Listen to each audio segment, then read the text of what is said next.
"I apologize for interrupting," the unassuming waiter said, his voice quiet but steady under the crushing weight of the room's alpha pheromones. "But your translator is leading you into a slaughter. Welcome to a brand new boy love audio drama. If you're ready for an intense ride filled with mafia secrets, undeniable alpha-omega chemistry, and pulse-pounding suspense, make sure to hit that subscribe button, leave a like, and drop a comment to let us know you're excited for the rest of the series. Let's dive right into the story. Part 1. The Fatal Misinterpretation. Julian had learned the hard way that in a world ruled by powerful men, being invisible was the only way to stay alive. He kept his gaze lowered as he wiped down the marble counter of the Onyx Room, Manhattan's most exclusive underground private club. This was a place where elite alphas, politicians, crime lords, and billionaire CEOs gathered to drink $1,000 whiskey, negotiate empires, and destroy their rivals with a polite handshake. The staff here had one golden rule: move like a shadow, speak only when spoken to, and never, under any circumstances, listen to the conversations. Julian was exceptionally good at all of the above.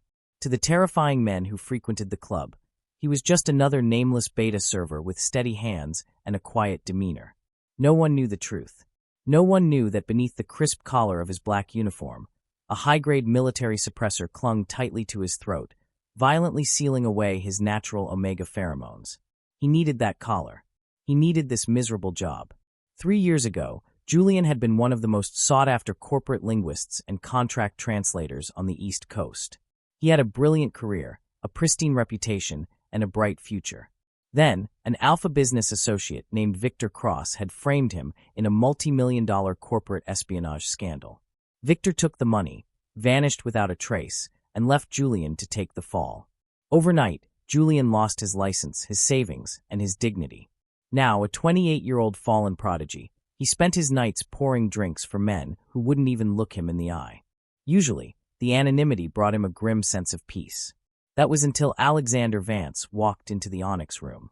The entire atmosphere of the club plummeted 10 degrees the second Alexander stepped through the brass-trimmed doors.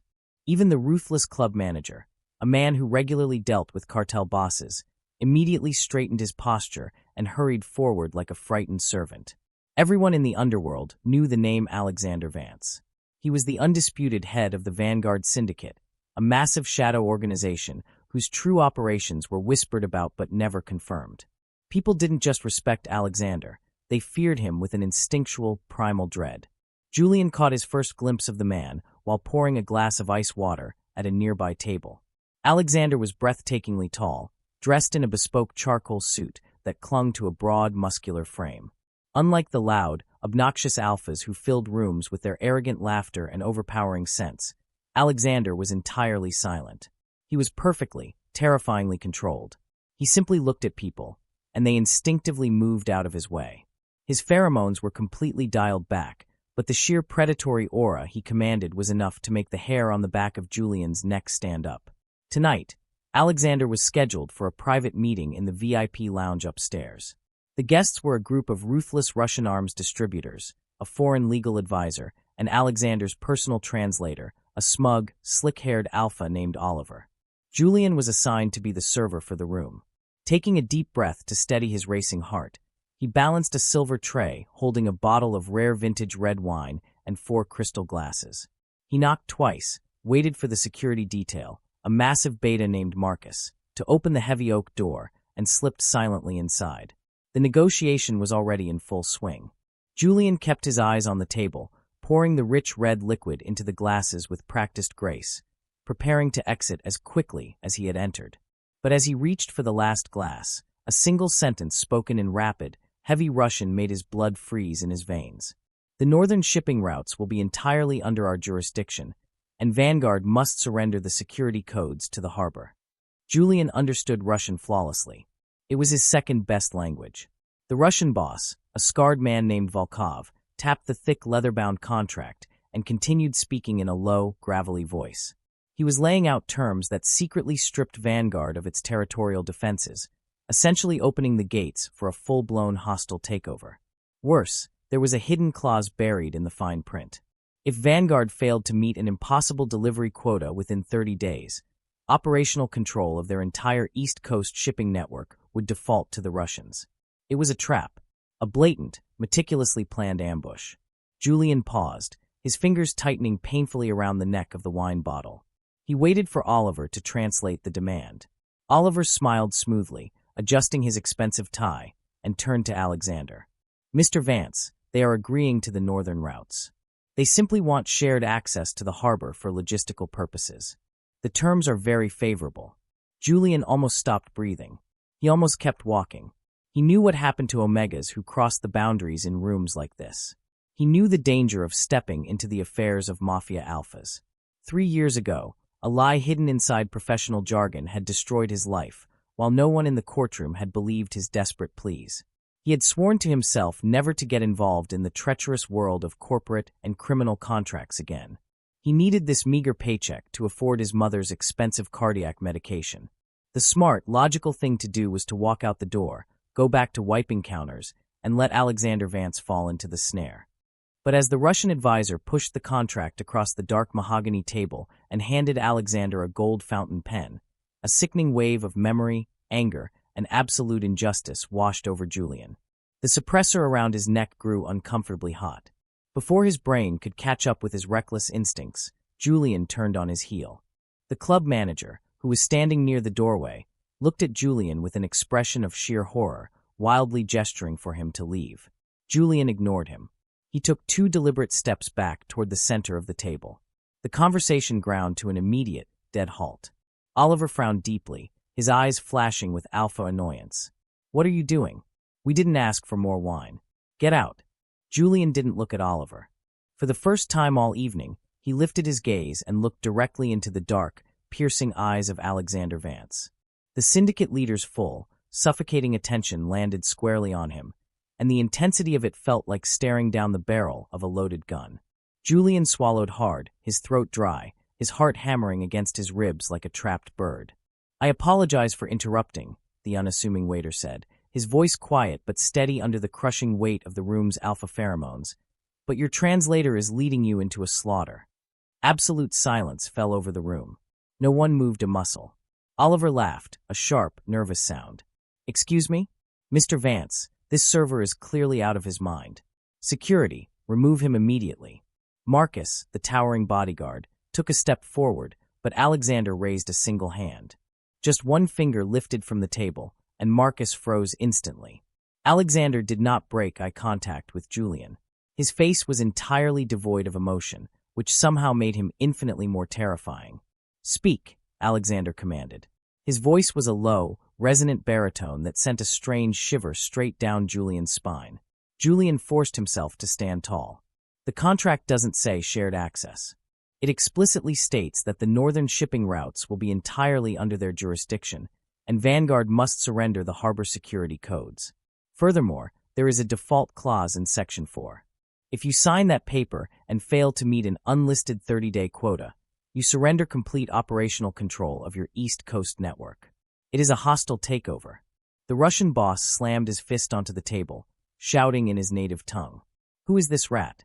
What is he saying?" Oliver's face had drained of all color. He stood up abruptly, his chair scraping violently against the floor. "He's a waiter. He's probably a spy for a rival family. He has no idea what he's talking about." "Then read Section 4 aloud." "In English," Julian countered smoothly, his former professional confidence bleeding through his beta disguise. "Translate the exact wording of the default clause, Mr. Oliver. Right now." Before Oliver could even attempt to stammer out an excuse, the room's atmosphere drastically changed. Alexander finally turned his head to look at his translator. No overt anger showed on the mafia boss's handsome face. But suddenly, the air in the room grew unbearably heavy. Julian felt the shift in the pheromones before anyone else did. A suffocating, dark alpha pressure rolled through the confined space like a tidal wave, quiet, overwhelming, and utterly dominant. It wasn't enough to make a person pass out, but it was just enough to remind every living soul in that room exactly who the apex predator was. Oliver choked, taking a step back as he wilted under the oppressive aura. "Boss, I can explain. They offered me." "Leave," Alexander said softly. Oliver froze. "Mr. Vance, please." "Marcus," Alexander said, his tone utterly bored. Marcus stepped forward, grabbed Oliver by the back of his expensive collar, and hauled the struggling, whimpering Alpha out of the room. The heavy oak door clicked shut behind them. For several agonizing seconds, nobody dared to breathe. Then, Alexander looked back at Julian. His dark eyes swept over Julian's plain uniform, pausing for a fraction of a second on the black collar around his throat before returning to his face. "How many languages do you speak?" Alexander asked calmly. Julian hesitated. 8. Fluently. Another heavy silence. Alexander studied him with an unreadable intensity, as if he were trying to solve a complex puzzle. Every survival instinct Julian possessed was screaming at him to run, to flee from this dangerous man. Finally, Alexander picked up the Russian contract, tapped it against the mahogany wood, and slid it across the table toward the empty chair. "Sit," Alexander said. It was not a request. For the next 45 minutes, Julian sat beside the most dangerous man in the city and dismantled the negotiation. Every correction he made, every hidden clause he exposed, stripped away the Russians' confidence. By the end of the meeting, Volkov and his men were sweating profusely, their trap completely dismantled. No deal was signed. They were escorted out of the building by Vanguard security, their faces pale with the realization that they had just made an enemy of Alexander Vance. When the room was finally empty, Julian stood up, adjusting his uniform. The adrenaline was fading, leaving a cold dread in its wake. There was no way the club manager was going to let him keep his job after this stunt. Alexander remained seated, watching him closely. "Your name?" "Julian," he replied quietly. "Julian," Alexander repeated slowly, testing the syllables. The way the Alpha said his name, deep, resonant, and thoughtful, made Julian's chest tighten in an entirely unexpected, dangerous way. It wasn't the way an employer spoke to a servant. It felt far more observant. Julian bowed politely, eager to escape the suffocating proximity. "Have a good evening, Mr. Vance." He turned and practically fled the room before the Alpha could say another word. As expected, the club manager cornered him the second he reached the staff locker room. "What in God's name were you thinking?" the manager hissed, his face purple with rage. "Do you have any idea who that man is? You interrupted a private Vanguard Syndicate meeting. A meeting where he was being set up to be robbed." Julian shot back, tossing his serving apron into his locker. The manager rubbed his temples, hyperventilating slightly. "You're finished here, Julian. Pack your things and get out. You're blacklisted from every club in this district." Julian nodded numbly. He had expected that. Half an hour later, he stepped out into the freezing, rain-slicked streets of New York City, carrying nothing but a small duffel bag with his civilian clothes. He had no job, no backup plan, and rent was due in 3 days. He pulled his coat tighter around himself, walking 2 blocks before suddenly stopping beneath a flickering street lamp. Something felt horribly wrong. His neck was burning. The suppressor hidden beneath his scarf was overheating. Julian frowned, reaching up to touch the thick black band around his throat. The tiny LED warning light on the side of the device blinked yellow once, then twice. That had never happened before. Confused, Julian pulled his collar down slightly. A faint, lingering scent clung to his skin. Dark cedar, pine, and something incredibly sharp and controlled. Alexander Vance's pheromones. Julian's heartbeat stumbled. The suppressor suddenly flashed a harsh red, and a quiet, high-pitched warning alarm began vibrating against his vocal cords. The device was failing. The Alpha's residual scent was so overwhelmingly powerful that Julian's suppressed biology was aggressively reacting to it, trying to force him into a state of submission. "No, no, no," Julian gasped, stumbling backward against the cold brick wall of an alleyway. His vision blurred at the edges, a sudden, terrifying heat pooling in his lower stomach. Before he could pull out his emergency inhibitor pills, the blinding headlights of a sleek black SUV cut through the rainy darkness, slowing to a stop right in front of him. The tinted back window rolled down smoothly. End of Part 1. Part 2. The heavy rain hammered against the roof of the idling black SUV, the rhythmic drumming doing nothing to mask the deafening pounding of Julian's own heart. He pressed his back flush against the cold, wet brick of the alleyway, his fingers digging frantically into the collar at his throat. The tiny LED light was flashing a violent, frantic red.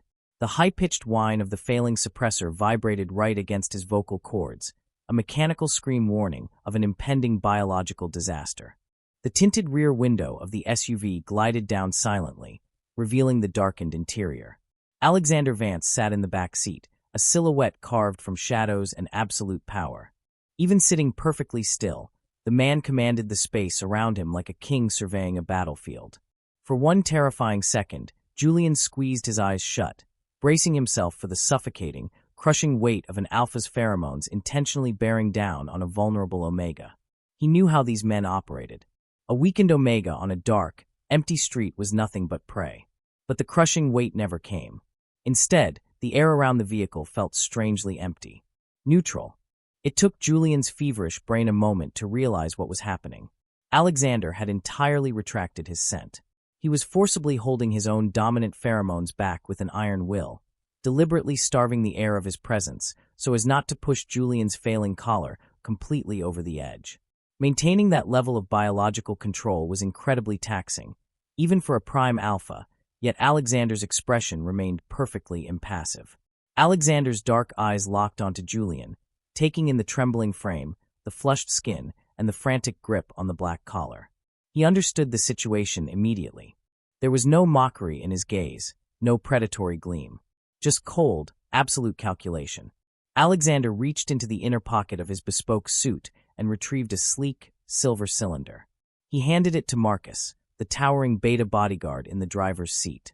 Marcus stepped out of the vehicle into the freezing rain, closing the distance between the car and the alleyway in 3 massive strides. He didn't say a word. He simply held out the cylinder toward Julian. Julian stared at it, his chest heaving as he gasped for cold air. It was a military-grade suppressant injector, the kind that cost thousands of dollars on the black market, capable of stabilizing a severe hormonal spike in seconds.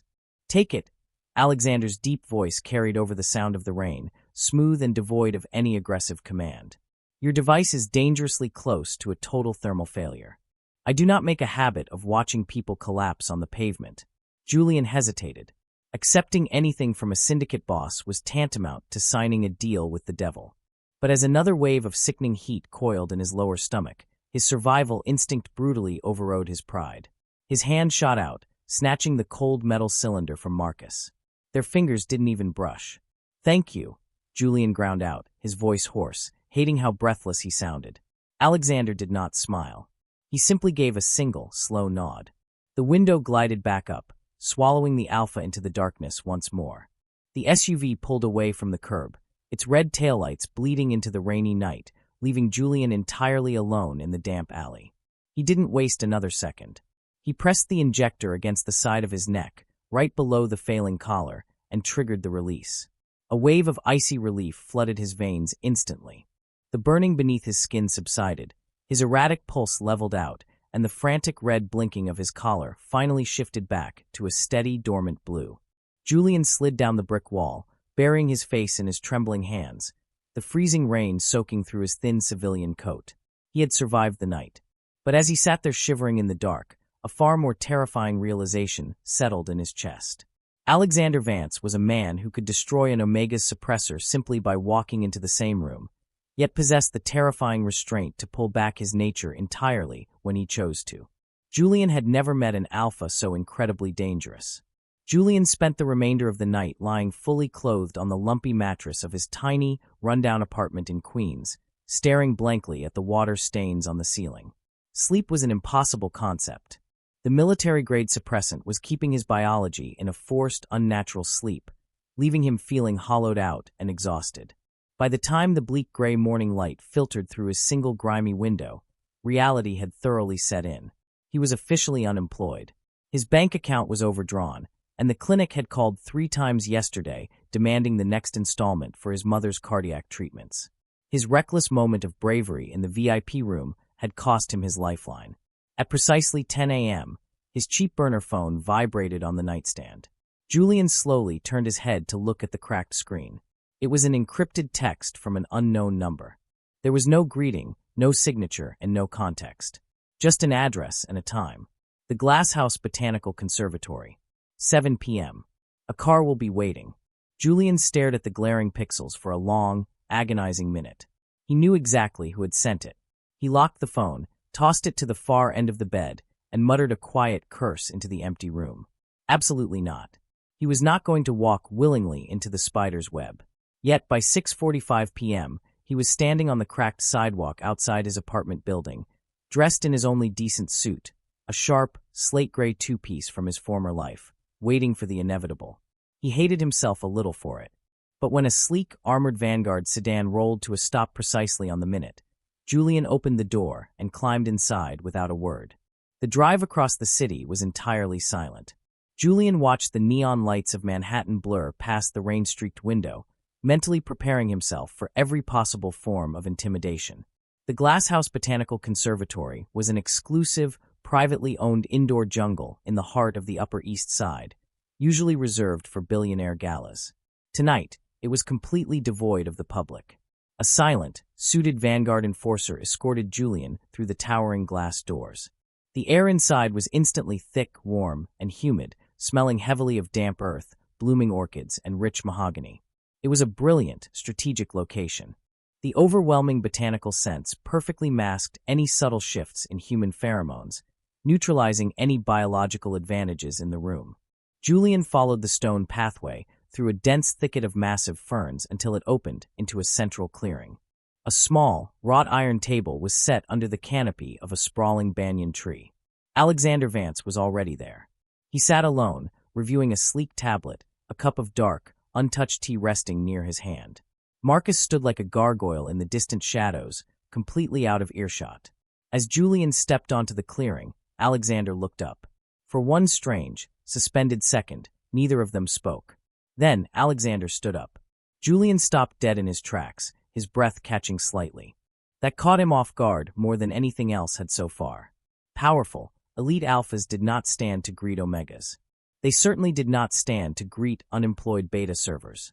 It was a gesture of profound, equal respect, and it fundamentally broke every rule Julian knew about men like Alexander. "Sit," Alexander said calmly, gesturing to the chair across from him. Julian moved stiffly, pulling out the iron chair and sitting down, careful to keep his posture perfectly straight, his expression an impenetrable mask. Alexander sat only after Julian did. The alpha reached across the table and pushed a thick, manila folder toward the center. Julian's eyes dropped to the label. His stomach tightened instantly into a painful knot. Spilling out of the folder were high-resolution copies of his old, revoked translation licenses, the court transcripts from 3 years ago, and the sealed corporate fraud investigation files. "You investigated me," Julian stated, his voice flat, trying to hide the defensive tremor in his chest. "Yes," Alexander replied smoothly. He didn't bother denying or softening it. Victor Cross, a mid-level corporate alpha who embezzled $12 million from an offshore account and manipulated the contract phrasing to ensure his brilliant, unsuspecting linguist took the blame when the feds came knocking. Julian closed his eyes for a fraction of a second, the old bitter sting of betrayal rearing its ugly head. "I suppose this is the part where you pretend to offer your sympathies." "I have no sympathies to offer," Alexander said, his brutal honesty startling Julian enough that he almost laughed. "The world is full of predators, Julian. You failed to see the one standing right behind you. I simply wanted to know why a prodigy with a flawless tactical mind was pouring cheap wine in a basement club. And now you know," Julian retorted sharply. "I am unhireable, blacklisted, ruined. If you brought me here to mock a broken career, you're wasting your time." "I brought you here because I need a new personal translator," Alexander countered immediately. The absolute lack of hesitation hung in the humid air. Julian stared across the table, desperately searching the alpha's dark, focused eyes for the trap. There was always a trap. "You have translators," Julian said carefully.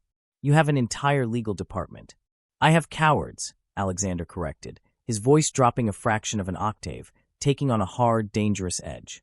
"I have men who will smile to my face and deliberately mistranslate a hostile takeover clause because they are too terrified to deliver bad news, or too easily bought by my enemies. I do not need yes-men. I need someone who does not fear me enough to lie."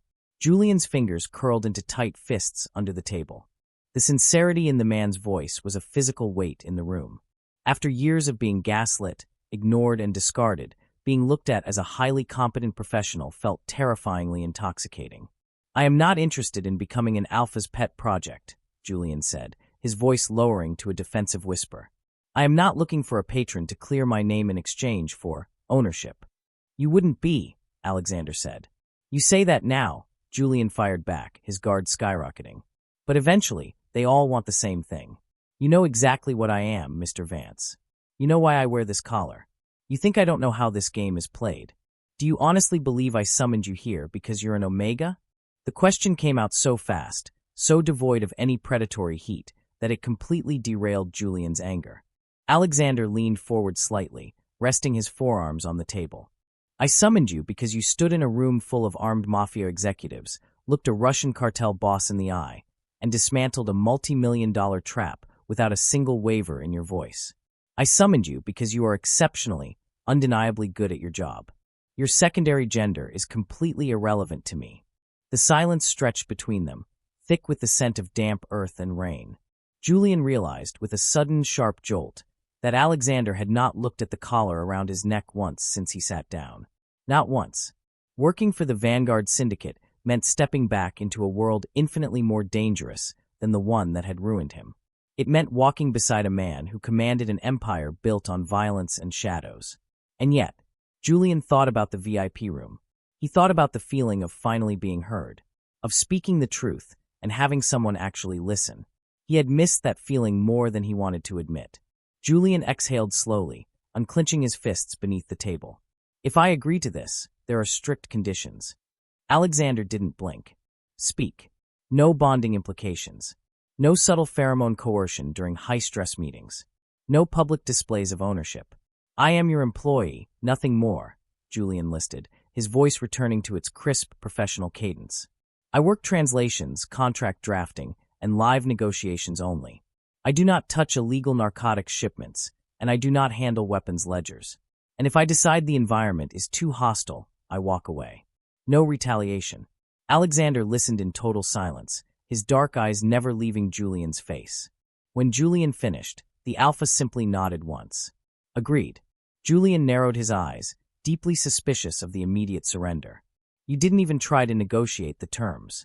If I had, Alexander said calmly, reaching into his jacket and pulling out a heavy, matte black Vanguard Syndicate access card, sliding it across the table. You would have walked out of this botanical garden and never answered my calls again. Julian stared at the access card. The answer irritated him deeply, entirely because it was absolutely true. Alexander Vance didn't just read contracts. He read people with terrifying accuracy. Julian reached out slowly, his fingertips brushing the cold, smooth plastic of the card. The moment he took it, a strange, undeniable warmth bloomed in his chest, a feeling far more dangerous than fear. It felt a lot like trust. End of Part 2. Part 3. 3 weeks into his employment with the Vanguard Syndicate, Julian realized something incredibly dangerous. Alexander Vance listened. He didn't listen politely. He didn't listen strategically to gather leverage. He actually genuinely listened. In the brutal, hyper-masculine world of underground syndicates and corporate warfare, it was the kind of trait that ruined people if they weren't careful. Julian noticed it during the live negotiations first. Most elite alphas treated translators like background noise. Useful only when needed, dismissed the moment they weren't. Alexander never interrupted him. He never spoke over him. He never dismissed a correction. If Julian paused a meeting to point out that a contract clause was intentionally ambiguous, Alexander halted the entire negotiation to review it. If Julian leaned in and whispered that a rival CEO was hiding malicious intent behind their phrasing, Alexander believed him instantly. That level of absolute trust should not have mattered to Julian as much as it did. Unfortunately, it mattered deeply. By the 3rd week, Julian had also noticed other, quieter things. The sprawling Vanguard conference rooms no longer used the aggressive, pine-scented alpha diffusers that usually gave him a massive headache. High-stakes meetings never extended past the 4-hour mark, the exact window that would interfere with Julian's scheduled suppressant injections. A fresh cup of imported chamomile tea always seemed to appear beside Julian's datapad just before he even thought to ask for it. None of those changes were ever announced. Alexander simply made them happen, seamlessly and quietly, which somehow felt infinitely more intimate than grand gestures. That was the fundamental problem with Alexander Vance. He never acted like a man trying to impress someone. He acted like a man who noticed every single detail about Julian and committed it to memory. And Julian was starting to notice him back. That realization irritated his fiercely independent nature enough to make him keep a strict, professional distance during work hours. However, tonight's event was proving that distance was an illusion. The Vanguard Syndicate's annual charity gala occupied the top 3 floors of a towering, glass-walled luxury hotel overlooking the glittering Manhattan skyline. Corrupt politicians, foreign investors, tech billionaires, and ruthless mafia executives filled the massive ballroom in bespoke tuxedos, sipping champagne while quietly sizing each other up. Julian absolutely loathed these kinds of events. It was too crowded. There were too many conflicting scents, too many powerful alphas pretending at civility while their pheromones violently clashed near the ceiling. He stood near a towering ice sculpture, adjusting the stiff collar of his dress shirt, making sure it completely covered the heavy black suppressor locked around his throat. He checked it for the 3rd time in 20 minutes. Marcus, the towering Vanguard enforcer, who had practically become Julian's shadow over the last 3 weeks, noticed the movement immediately. "You're uncomfortable," the giant beta murmured, his arms crossed over his massive chest as he scanned the crowd. "I'm alive," Julian replied dryly, taking a measured sip of sparkling water. "In this room, that inherently means I'm uncomfortable." Julian almost smiled despite the tension winding tight in his gut. Marcus had become surprisingly easy to tolerate lately. The bodyguard was quiet, sharply observant, and strangely protective in his own gruff way. Julian suspected the beta had spent too many years cleaning up after typical alpha collateral damage to waste time pretending emotions didn't exist. "You should leave early tonight," Marcus added quietly, his gaze suddenly locking onto something across the ballroom. "Take the private elevator to the garage." "Now." Julian frowned slightly, lowering his glass. "Why?" "The European delegation hasn't even." Before Julian could finish the sentence, the atmosphere in the ballroom violently shifted. It wasn't visible at first, but Julian felt it. A subtle, icy tension spread through the nearby alphas. Attention changed direction. Conversations slowed to a nervous murmur. Someone important had arrived. Julian turned toward the grand entrance, and his blood immediately ran cold. Victor Cross smiled the moment their eyes met across the crowded room. Ice flooded Julian's veins, rooting his feet to the marble floor. 3 years. 3 agonizing years since he had last seen the alpha responsible for destroying his career, his reputation, and his life. And Victor looked exactly the same. He was impeccably dressed, arrogant, and entirely untouched by the ruin he had caused. He looked like a man who had never lost a night of sleep over the lives he had shattered.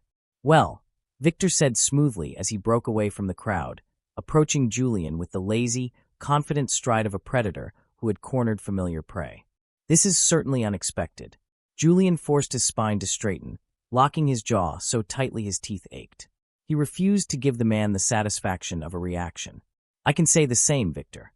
Victor's pale blue eyes flicked downward, brushing briefly over the collar of Julian's shirt. Even though the suppressor was hidden, that tiny, calculated movement made Julian's stomach twist into a sickening knot.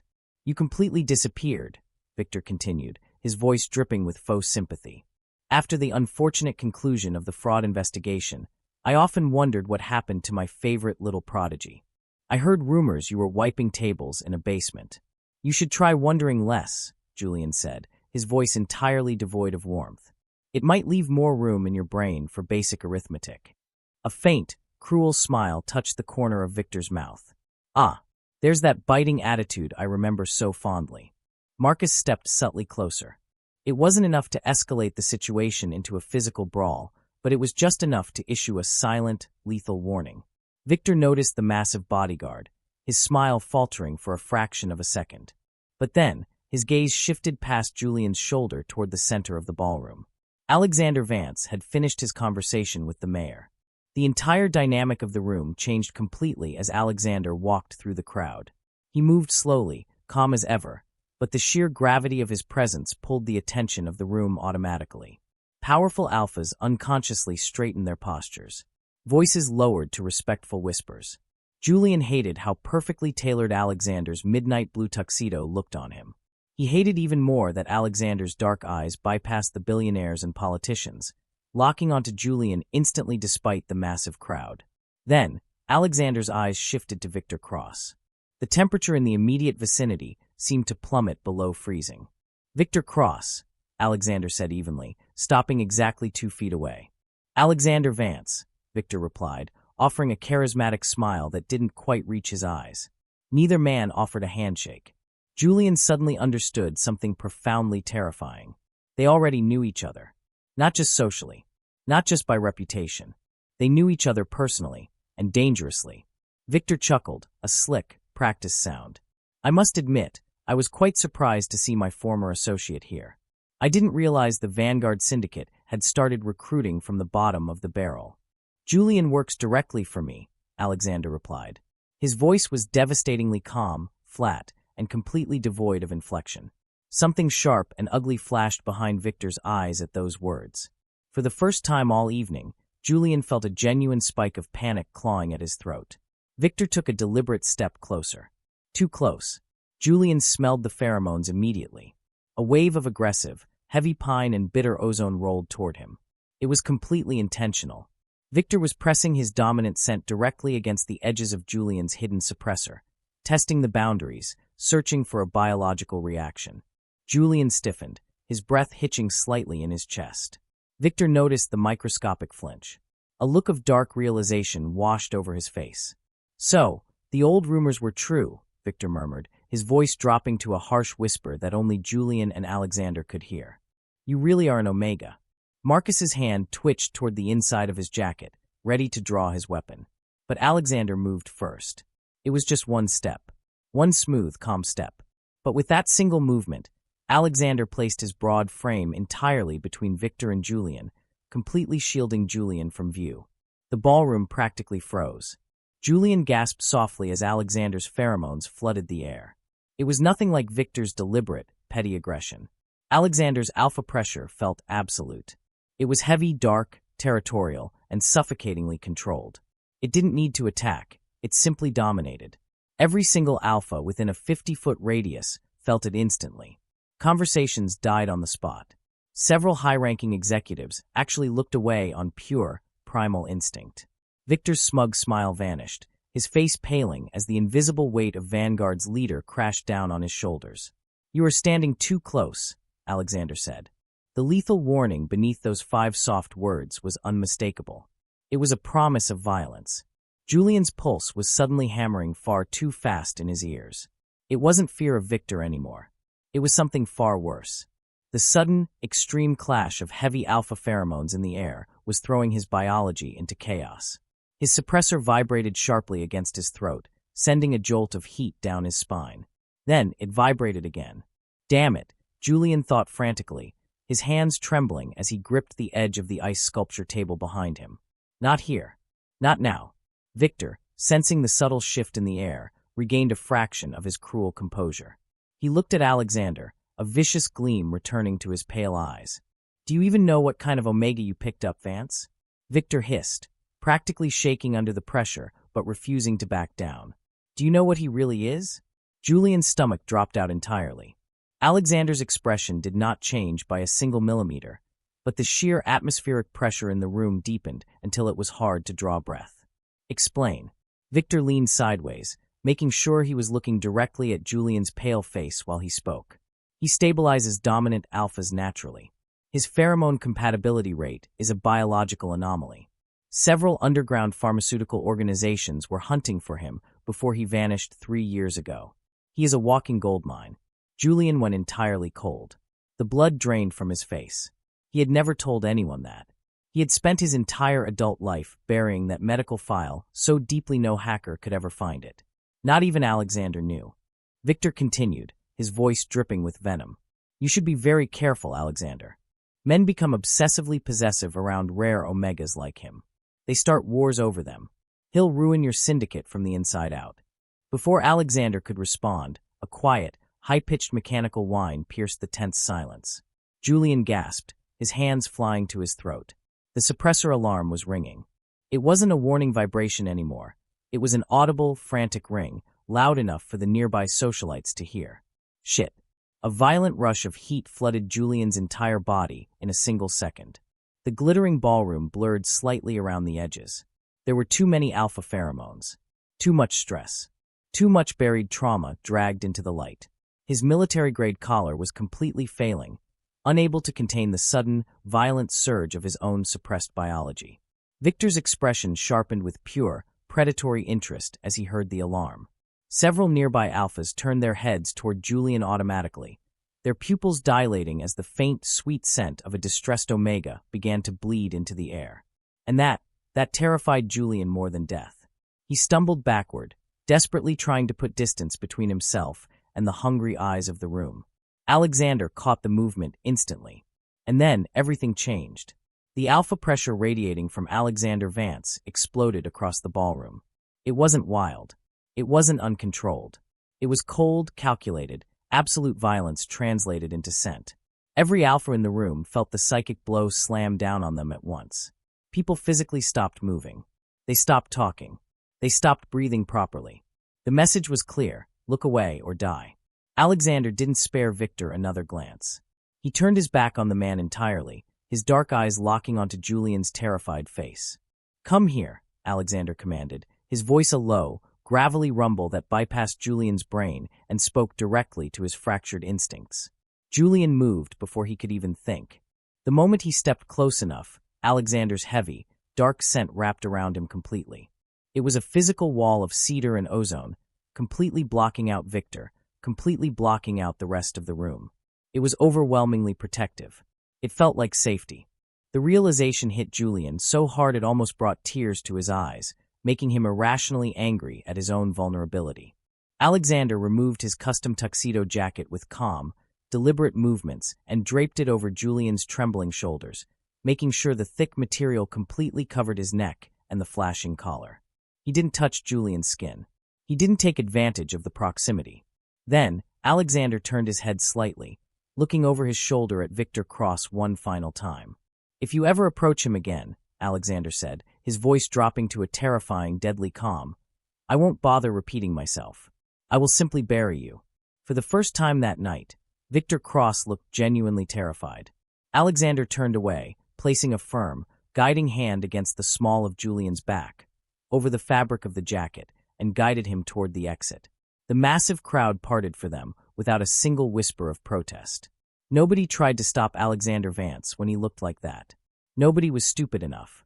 Julian barely remembered the elevator ride down to the underground parking garage. The heat violently clawing beneath his skin kept worsening. His suppressor warning would not stop ringing, vibrating against his throat like a trapped wasp. Alexander opened the heavy armored door of the SUV himself. Julian practically dove inside, his breathing coming in shallow, uneven gasps as the heavy door slammed shut behind them, sealing them in the dark. End of Part 3. Part 4. Silence completely filled the heavy, armored interior of the SUV. The thick, bulletproof glass entirely muffled the sounds of the chaotic Manhattan traffic outside, leaving only the sound of Julian's ragged, uneven breathing. Julian leaned heavily against the cold window, his hands trembling as he pulled Alexander's tailored tuxedo jacket tighter around his shoulders. The jacket was thoroughly soaked in the Alpha's deep, calming scent of cedar and ozone. It was the only thing keeping Julian from completely unraveling, but he hated how desperately his biology was clinging to it. After a long, agonizing minute, Julian finally lifted his head and looked across the spacious back seat. "Why did you do that?" Julian demanded, his voice coming out much sharper and more fractured than he intended. Alexander sat casually on the opposite side of the vehicle, his posture perfectly relaxed despite the lingering, heavy pheromone pressure he had just unleashed on a ballroom full of elite mobsters and politicians. "You were uncomfortable," Alexander replied calmly, his dark eyes fixed on Julian's pale face. "That is not what I mean, and you know it," Julian snapped, frustration and terror bubbling over. "You practically declared ownership of me in front of half of the city's underworld. Do you have any idea what they are going to say? What Victor is going to tell people?" Alexander's expression darkened, a dangerous glint returning to his eyes. "I protected you. Because I am a useful employee?" Julian asked, his voice dropping to a harsh, trembling whisper. "Or because I am an Omega?" The question hung heavily between them, suffocating the air inside the vehicle. Julian stared at the most dangerous man in the city, waiting for the inevitable lie, waiting for the smooth, corporate deflection. Alexander looked at him for a very long time, and for the first time since they had met, Alexander Vance had absolutely no answer. Julian's breath caught unexpectedly in his throat, because suddenly, terrifyingly, he realized exactly why Alexander was silent. Before Julian could process the profound weight of that silence, the broken suppressor around his neck let out one final, pitiful shriek. The tiny LED light flashed a blinding, solid red, and then it died. The device shut down completely halfway across the city. Julian felt the exact, horrific moment it happened. 1 second, he could still breathe through the mechanical barrier, still force his treacherous biology under a semblance of logical control. The next second, a catastrophic wave of heat crashed through his entire nervous system, so violently his vision literally blurred white. He gasped a sharp, choked sound, and grabbed the edge of the leather seat so hard his knuckles turned stark white. "Stop the car," Julian choked out, his chest heaving. Nobody moved. Marcus merely glanced once at Alexander through the rearview mirror, his massive hands steady on the steering wheel. Alexander's intense gaze never left Julian's trembling frame. "How bad?" Alexander asked, his voice dropping an octave. "I said stop the damn car." Julian shouted, but his voice cracked humiliatingly at the end. That crack alone terrified him more than Victor Cross ever could. Julian had spent years controlling himself. He had spent years learning how to survive as a hidden Omega in a ruthless, alpha-dominated corporate world without ever depending on anyone. Even during his previous suppressed heat cycles, he had handled them entirely alone, locked behind double-bolted apartment doors with ice baths and black market painkillers. But this felt entirely different. It was too intense, too fast. The violent clash of pheromones at the gala had ripped his cycle entirely off its hinges. Alexander leaned slightly forward, his presence a dark, anchoring weight in the chaotic car. "Look at me." Julian fiercely didn't want to. He squeezed his eyes shut. But he did it anyway, his hazy gaze locking onto the Alpha's calm face. "Can you make it home safely?" Alexander asked, his tone perfectly level. "No," Julian's brain screamed. "Absolutely not." His queen's apartment was miles away, unsecured, and surrounded by predatory street alphas who would smell a vulnerable Omega in heat from 3 blocks down. But his stubborn, wounded pride answered before honesty could. "Yes," Julian lied through his teeth. Alexander studied him for another agonizing second before speaking with absolute, crushing finality. "No, you can't." The worst part was that Julian knew he was entirely right.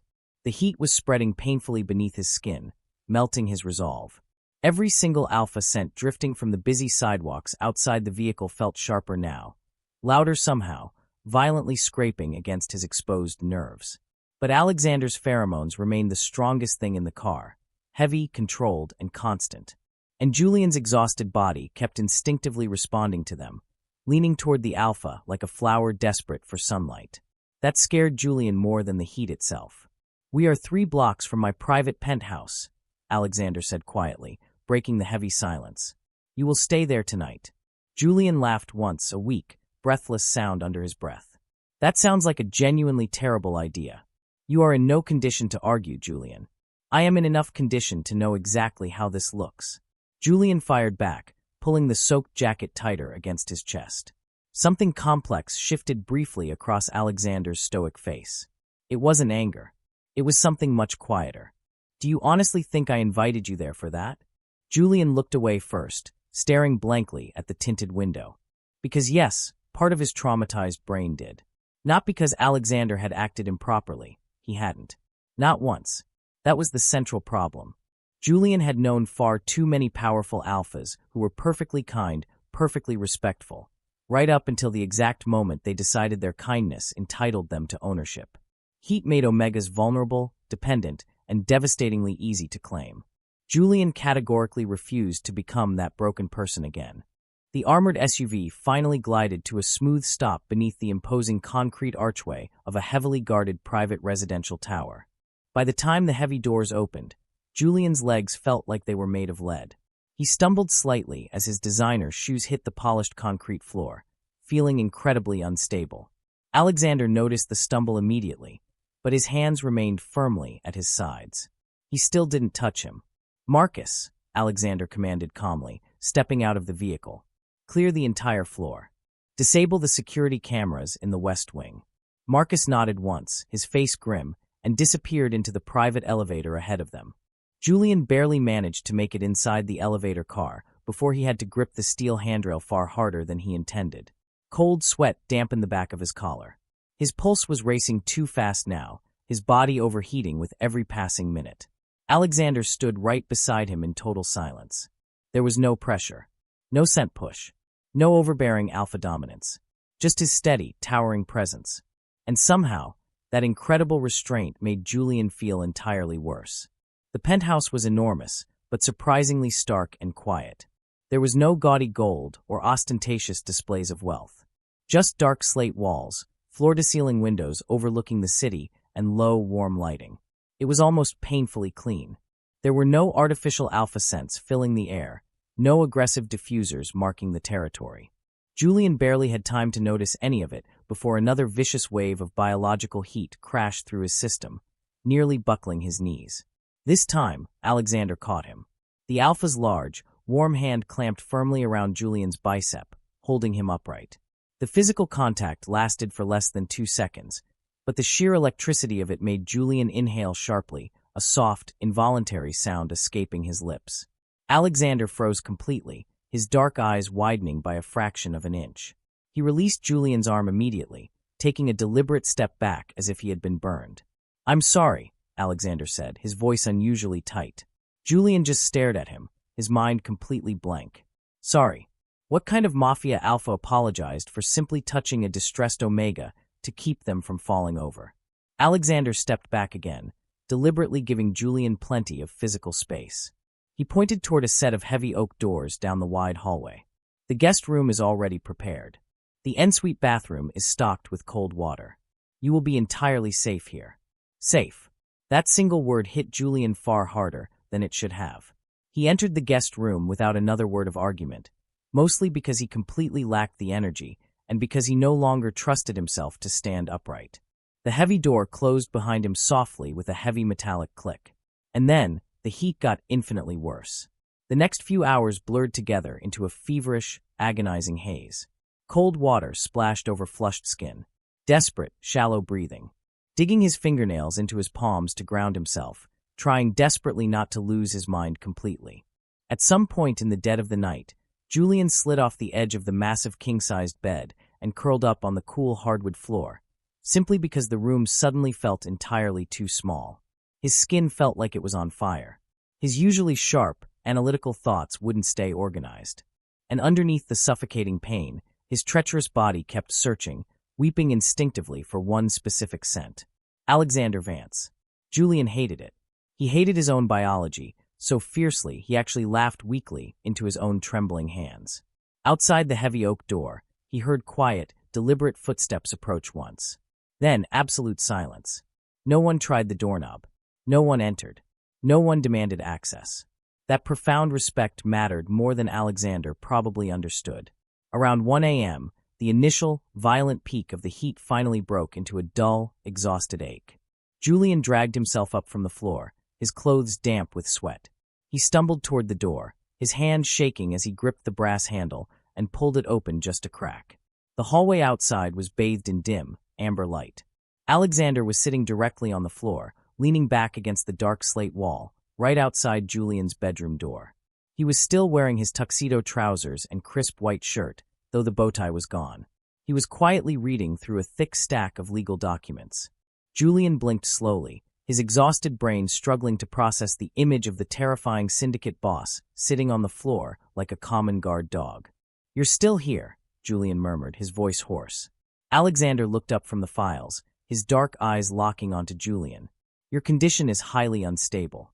So your brilliant tactical solution was guarding the door all night?" "Yes."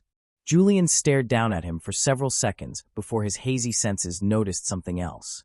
Something entirely profound. Beneath Alexander's usual immaculate composure, there was a faint, physical strain tightening the Alpha's jaw. Even with godlike control, maintaining absolute stability and violently suppressing one's own dominant pheromones while sitting 3 feet away from an Omega in full heat for hours was incredibly exhausting. It caused physical pain, and Alexander had been doing it deliberately for hours just to keep Julian comfortable. Julian leaned heavily against the heavy doorframe. "You should rest." Alexander calmly closed the manila file resting on his knee. "So should you." Another sudden, unexpected wave of heat rolled through Julian's lower stomach. He shut his eyes tightly, biting his lower lip as he gripped the doorframe hard enough to hurt his fingers. Immediately, the pheromones in the hallway shifted. It wasn't an aggressive, possessive scent push. It was a slow, steady, incredibly cooling wave of dark cedar, completely enveloping Julian in a phantom embrace. Julian felt his erratic breathing stabilize almost instantly, the pain dialing back to a manageable throb. The realization unsettled him deeply. "You're controlling my heat," Julian whispered, opening his eyes to look down at the man. "You shouldn't be able to do that from out here." "I am helping," Alexander corrected quietly. "You shouldn't be able to," Julian repeated, his voice trembling slightly. Alexander was completely silent for a long moment. He looked up at Julian, his dark eyes intensely soft in the dim light. "Maybe your body simply trusts me more than you do." Julian looked at him sharply. The most infuriating part was that the arrogant bastard might have been entirely right. Silence settled deeply between them again. It wasn't the terrifying, suffocating silence of the VIP room. It wasn't uncomfortable at all.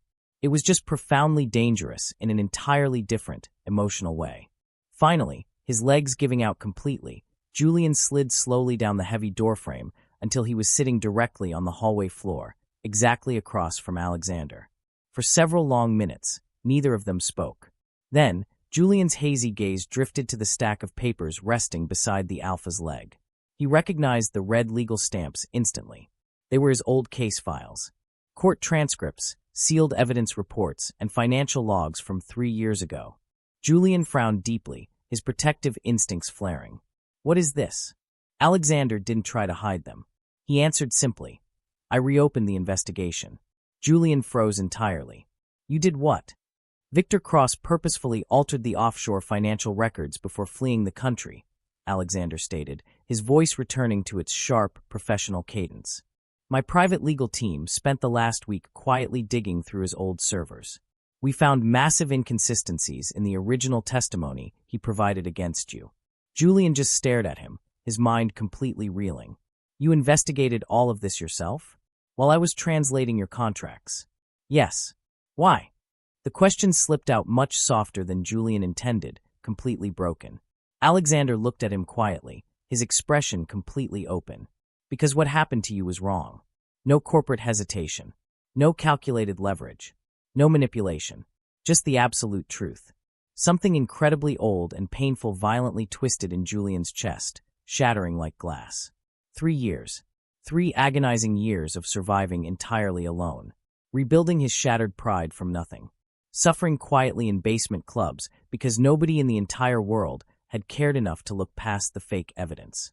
And now, this terrifying, untouchable Mafia Alpha was sitting outside his bedroom door at 1 a.m, physically exhausting himself to protect Julian, while quietly trying to restore the life Julian thought was dead forever. It was too much. It was entirely too much. Julian looked away first, staring hard at the floorboards as his eyes burned with unshed tears. "You shouldn't do things like this for me." "Why?" Alexander asked, his voice a low, steady rumble. "Because people might misunderstand my intentions?" "Yes. I do not care what people think."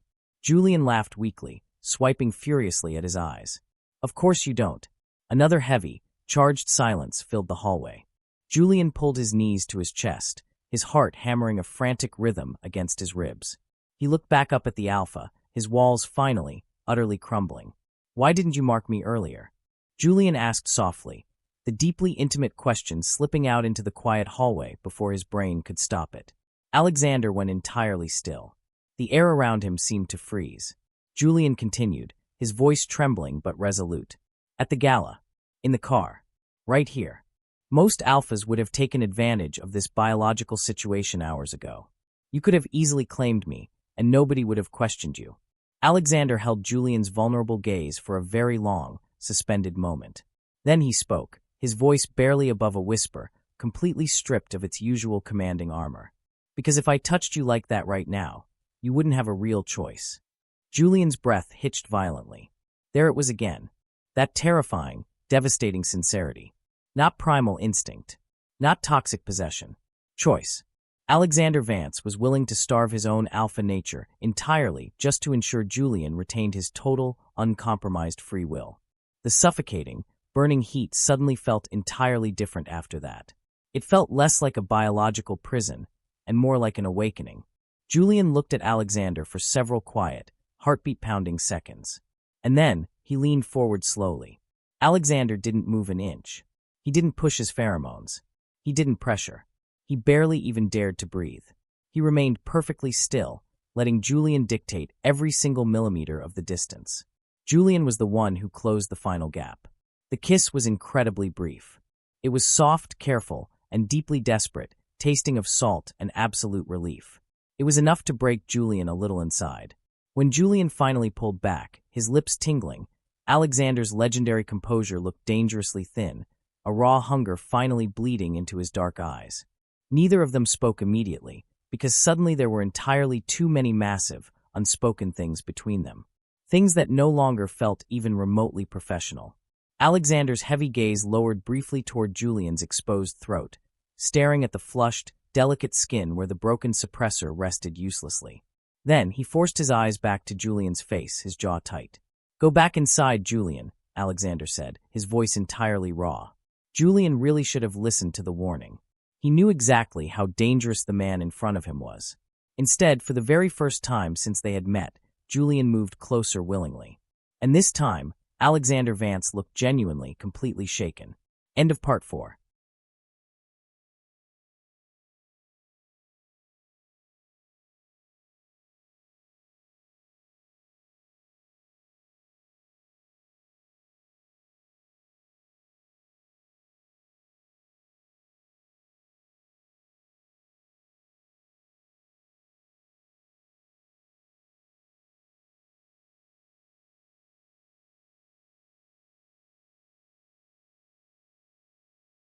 Part 5.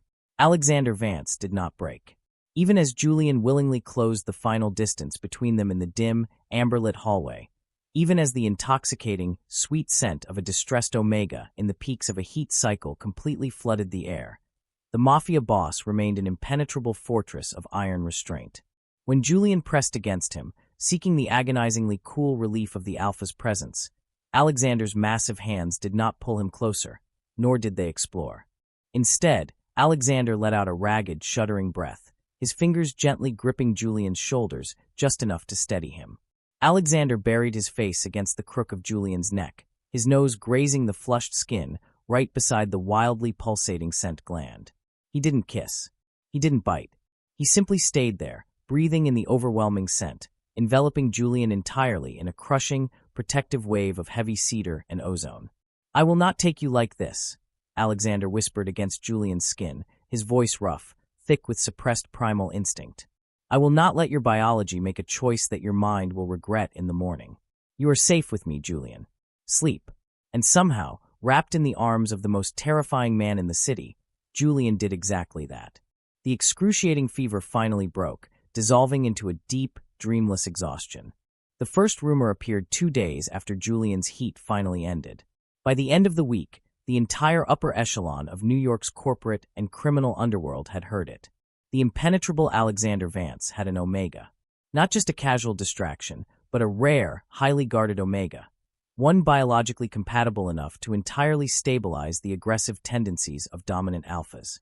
Julian discovered the terrifying scope of the rumor during a high-stakes negotiation with a massive pharmaceutical conglomerate. He sat perfectly straight at the edge of the sprawling mahogany table, dressed in a sharp, slate-gray suit, a brand-new, military-grade suppressor locked securely around his throat. He had just finished flawlessly translating a complex patent clause from German to English when the pharmaceutical CEO, a slick, arrogant alpha named Sterling, leaned back in his leather chair. Sterling didn't look at the Vanguard legal team. He smiled directly at Julian. "Tell me, Julian," Sterling asked casually, swirling a glass of scotch. "How ruthlessly protective is Mr. Vance these days? We've all heard the fascinating whispers about his new acquisition." A few of the executives in the room laughed lightly, a knowing, ugly sound. Julian did not laugh. His blood turned entirely to ice. He finished the meeting with absolute mechanical perfection, never once letting his expression slip. But the moment the heavy boardroom doors closed behind the exiting executives, Julian walked briskly down the corridor, locked himself inside the executive washroom, and stared at his pale reflection in the mirror for a very long time. Everything he feared most in the world was starting to happen all over again. It wasn't because Alexander had mistreated him. Ironically, it was the exact opposite. Alexander had treated him with more profound respect, dignity, and care than any human being had in years. He had listened to Julian, protected his pride, and physically exhausted himself to keep Julian safe. But none of that mattered to the ruthless people outside Vanguard's walls. They didn't see a brilliant linguist and a respectful employer.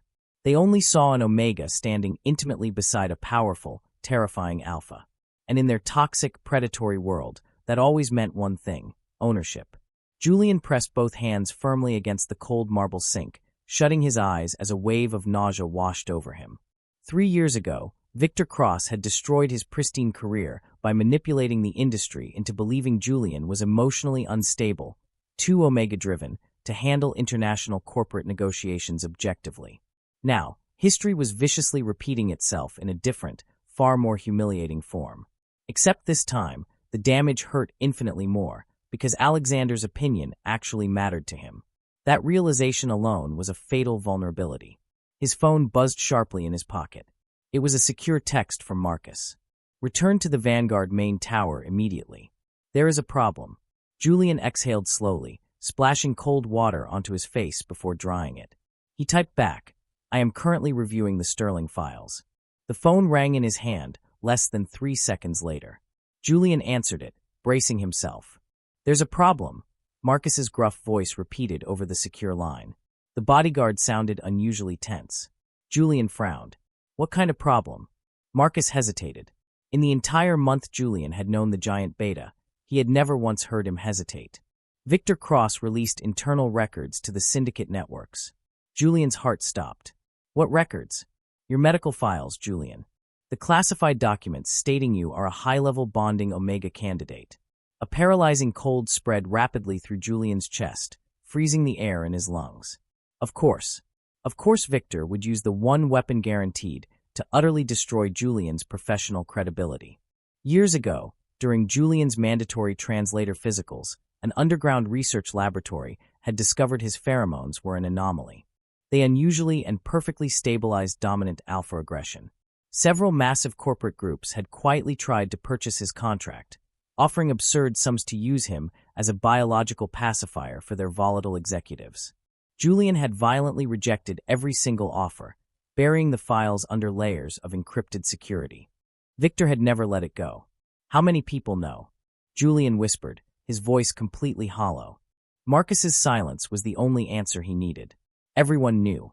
By the time Julian arrived at the Vanguard Syndicate headquarters in Manhattan, the atmosphere inside the towering glass building felt sharp enough to slice skin. The heavily armed security presence in the lobby had doubled. Employees moved faster, keeping their eyes glued to the floor. Julian completely ignored the whispers as he strode toward the private executive elevator. He swiped his access card with trembling fingers. The heavy steel doors slid open. Alexander Vance was already standing inside. The moment Alexander's dark eyes landed on Julian, the tension in the enclosed space skyrocketed. It wasn't because of pheromones. Julian's new collar was working perfectly. It was because Julian could clearly see the quiet, lethal anger meticulously hidden beneath Alexander's immaculate composure. Julian stepped inside. The doors slid shut, sealing them in absolute privacy as the elevator shot upward. "He released the private medical records to the public," Alexander said quietly, his voice like the calm before a devastating hurricane. Julian laughed, a bitter, broken sound that echoed harshly in the small metal box. "Yes, he did. And now, every single executive, politician, and mob boss in this city thinks I slept my way into your syndicate." "No one of any actual importance believes that," Alexander replied, his gaze unwavering. Julian turned toward him sharply, his eyes flashing with a mix of fury and profound grief. "That is incredibly easy for you to say. You are Alexander Vance. You are a dominant alpha. Your reputation is built on power and fear. Nothing sticks to you." The silence that followed was suffocatingly heavy. Alexander looked at him steadily, his jaw tightening. "Julian." "No," Julian interrupted, his voice cracking as he took a step back, hitting the steel wall of the elevator. "You don't get to say my name like everything is still normal. You don't get to pretend this hasn't changed everything." Julian dragged a shaking hand through his carefully styled hair, the polished, professional mask completely shattering. "You know exactly what they are saying out there right now," Julian continued, struggling to keep the tears of pure frustration out of his voice. "They think I belong to you. They think every single negotiation I handled this past month, every contract I fixed, was just because the terrifying Vanguard boss told everyone to play nicely with his favorite little Omega pet. That isn't true, Alexander said, his voice dropping to a harsh whisper. It doesn't matter if it's true, Julian shouted, the years of buried humiliation violently pressing against his ribs. The elevator came to a smooth halt at the penthouse level, but neither of them moved toward the doors. I worked for everything I have, Julian said, his voice dropping to a devastated whisper. He looked away, unable to meet Alexander's eyes anymore. I rebuilt my mind from absolutely nothing. I survived the ruin Victor left me in.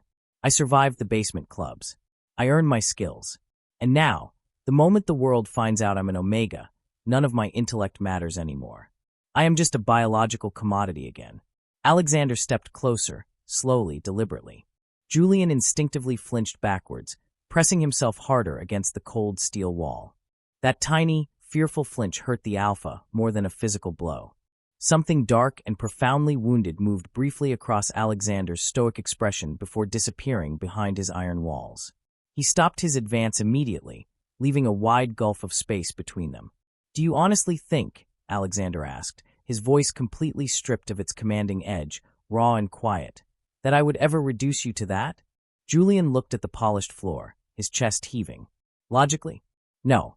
Alexander had proven his respect 100 times over. But emotionally, Julian's traumatized heart was bleeding out, terrified of the invisible cage closing in around him. "You're an alpha," Julian said tiredly, the fight completely draining out of him, leaving only a hollow ache. "Eventually, all of you want ownership." The words landed much harder than Julian intended. For the first, and perhaps the only time since they had met, the legendary, untouchable Alexander Vance looked genuinely hurt. Not angry, not challenged, deeply, unmistakably hurt.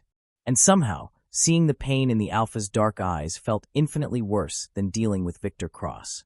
The elevator doors finally chimed, sliding slowly open to reveal the empty executive floor. Julian walked out first, his posture rigid. "Where are you going?" Alexander asked quietly from inside the elevator. Julian stopped walking, but he didn't turn around. His hands clenched into tight fists at his sides. "I need distance, Alexander." The silence from the elevator was deafening. "Julian," I said. Julian swallowed hard, his throat tight. "I need distance." The entire Vanguard floor felt dead, suspended in time. Nobody dared to move in the surrounding cubicles. Alexander stood completely still inside the metal box for several long, agonizing seconds before finally speaking. "Fine." That single, restrained word sounded as though it required every ounce of willpower the Alpha possessed not to completely break something. Julian closed his eyes, his heart fracturing, and walked away anyway. End of Part 5. Part 6. For the next 4 agonizing days, Julian entirely ignored every single encrypted message from the Vanguard Syndicate. He locked himself inside his tiny, rundown Queen's apartment, deadbolt the door, and deliberately severed all ties to the underworld he had briefly stepped back into. He took obscure, low-paying freelance translation jobs through secure online portals, forcing his brain to focus on mundane shipping manifests and boring corporate emails. He drank far too much bitter black coffee and tried desperately not to think about Alexander Vance sitting alone in that sprawling, silent penthouse with that same wounded, unreadable expression. Unfortunately, avoiding someone physically did absolutely nothing when they had already taken up permanent residence in your head. Julian's apartment felt suffocatingly empty. He kept remembering the smallest, most devastating details. He remembered the hot chamomile tea that Marcus always prepared just before Julian's throat grew dry during long meetings. He remembered Alexander standing up every single time Julian entered a room. He remembered the absolute, ironclad respect of an alpha who never, not once, touched him without explicit permission. He remembered the deep, resonant way Alexander said his name. By the late afternoon of the 5th day, Julian was thoroughly exhausted from missing him, and that terrified him more than anything Victor Cross could ever do. He was staring blankly at his laptop screen when his burner phone vibrated aggressively against the cheap wood of his desk. It was an unknown number, but Julian already knew the cadence of the encrypted ringtone. He let it ring 3 times before finally picking it up. "I am not returning to the tower, Marcus. There is a major syndicate gala tonight," the giant beta's gruff voice stated through the speaker, completely ignoring Julian's defensive opening. The Manhattan Elite Coalition. Julian rubbed both hands over his exhausted face, a bitter laugh escaping him. I am absolutely not attending. Half the city thinks I am a biological pacifier for your boss. I am not going to parade myself in front of them so they can place bets on when I'll be collared. You should attend. I said no, Marcus. Do not send a car. Marcus went entirely quiet on the other end of the line. The silence stretched for several heavy seconds before the bodyguard spoke again, his voice carefully measured. Victor Cross will be there. Julian's posture hardened instantly. His fingers tightened around the phone. And, Marcus continued, lowering his voice significantly, Mr. Vance plans to answer the public rumors tonight. On the main stage, with every major media outlet and syndicate boss in the room. That changed everything. The glittering ballroom of the Manhattan Elite Coalition buzzed with a toxic, predatory tension long before Alexander Vance even arrived. Julian stood near the back in trance, shrouded in the shadows of a massive marble pillar, desperately trying to ignore the suffocating stares already following him. He had chosen a sleek, pitch-black suit that completely covered his neck, but it didn't matter. The rumors had already painted a target on his back. Conversations conspicuously lowered every time a group of executives recognized him. Bonding candidate. Vance's Omega. The pacifier. The vile, whispered words practically floated through the humid air of the ballroom, scraping against Julian's nerves like sandpaper. He crossed his arms tightly over his chest, his heart hammering against his ribs. He felt violently exposed, stripped of his professional dignity, reduced once again to nothing but a set of rare biological traits. Then, the heavy brass doors of the ballroom swung open, and Alexander Vance entered. Silence spread through the massive room almost immediately, rippling outward like a shockwave. Alexander walked calmly toward the center stage. The blinding flashes of press cameras illuminated the sharp, unforgiving lines of his face. He wore a perfectly tailored charcoal suit, his presence so overwhelmingly dominant that the surrounding alphas instinctively parted to clear a path for him. Julian watched from across the sprawling ballroom, completely unable to read the man's expression. Alexander looked like a sovereign stepping onto a battlefield. Near the front row, Victor Cross stood swirling a glass of champagne, a deeply satisfied, arrogant smile already forming on his face. Victor was practically vibrating with anticipation, waiting to watch the untouchable Alexander Vance desperately attempt to untangle himself from the scandalous rumors. Alexander didn't stop to shake hands. He didn't greet the mayor. He walked directly up the plush carpeted steps of the main stage and stopped dead center, standing before the heavy microphone stand. There was no polite corporate greeting, no PR-approved speech. Alexander's dark, lethal gaze moved slowly across the silent ballroom, completely paralyzing the crowd before he leaned into the microphone. I will make this incredibly simple, Alexander said. His deep voice boomed through the high-end sound system, echoing off the crystal chandeliers. Every single person in the room stopped breathing. The rumors regarding Julian end tonight, Alexander stated, his tone absolute, offering no room for debate. Julian's pulse quickened dramatically in the shadows. He gripped the edge of the marble pillar, his knuckles turning white. Julian does not belong to me, Alexander declared to the room, the heavy bass of his voice vibrating through the floorboards. The entire ballroom froze entirely. Even Victor Cross's smug smile faltered slightly, his pale eyes narrowing in confusion. An alpha publicly disavowing ownership of a highly coveted, rare Omega was completely unheard of in their circles. It went against every primal instinct their society was built upon. Alexander's voice remained devastatingly calm, but something deeply emotional, something dangerously raw, began to bleed into his cadence. It was something real enough that Julian suddenly couldn't draw a proper breath. The executives in this room, who have spent the last 4 days questioning his professional abilities, Alexander continued quietly, his gaze locking directly onto the pharmaceutical CEO who had mocked Julian earlier that week, are more than welcome to step up to this microphone and explain to the crowd why none of you noticed the multi-million-dollar contract fraud he exposed on his very first night working for Vanguard. Nobody moved. Nobody spoke. The oppressive weight of Alexander's pheromones subtly blanketed the room, a clear warning not to challenge his words. Nobody even dared to look in Julian's direction anymore. They were all entirely captivated by the terrifying man on the stage. And for the very first time, Julian truly understood just how devastatingly powerful Alexander could become when he genuinely cared about protecting something. Then, Alexander Vance leaned slightly closer to the microphone and said the one thing Julian had never, in his wildest dreams, expected to hear. "If anyone in this room believes that Julian stands beside me because I own him," Alexander paused briefly, the silence in the ballroom becoming completely suffocating, "they are entirely wrong." Alexander lifted his head. His dark, intense eyes scanned the crowd until they found Julian hiding in the shadows at the back of the room. The Alpha's gaze locked onto him, entirely ignoring the hundreds of other people surrounding them. When Alexander spoke again, his voice was softer, quieter, stripped of all syndicate authority and left with nothing but agonizing truth. "The person trying to be chosen is me." Julian's heart completely stopped in his chest. For one suspended, reality-altering second, the entire ballroom simply disappeared. The corrupt politicians, the flashing cameras, Victor's shocked face, all of it vanished. Julian stood frozen in the shadows, paralyzed beneath Alexander's unwavering gaze, his mind completely short-circuiting as he struggled to process words that absolutely no one had ever spoken to him before.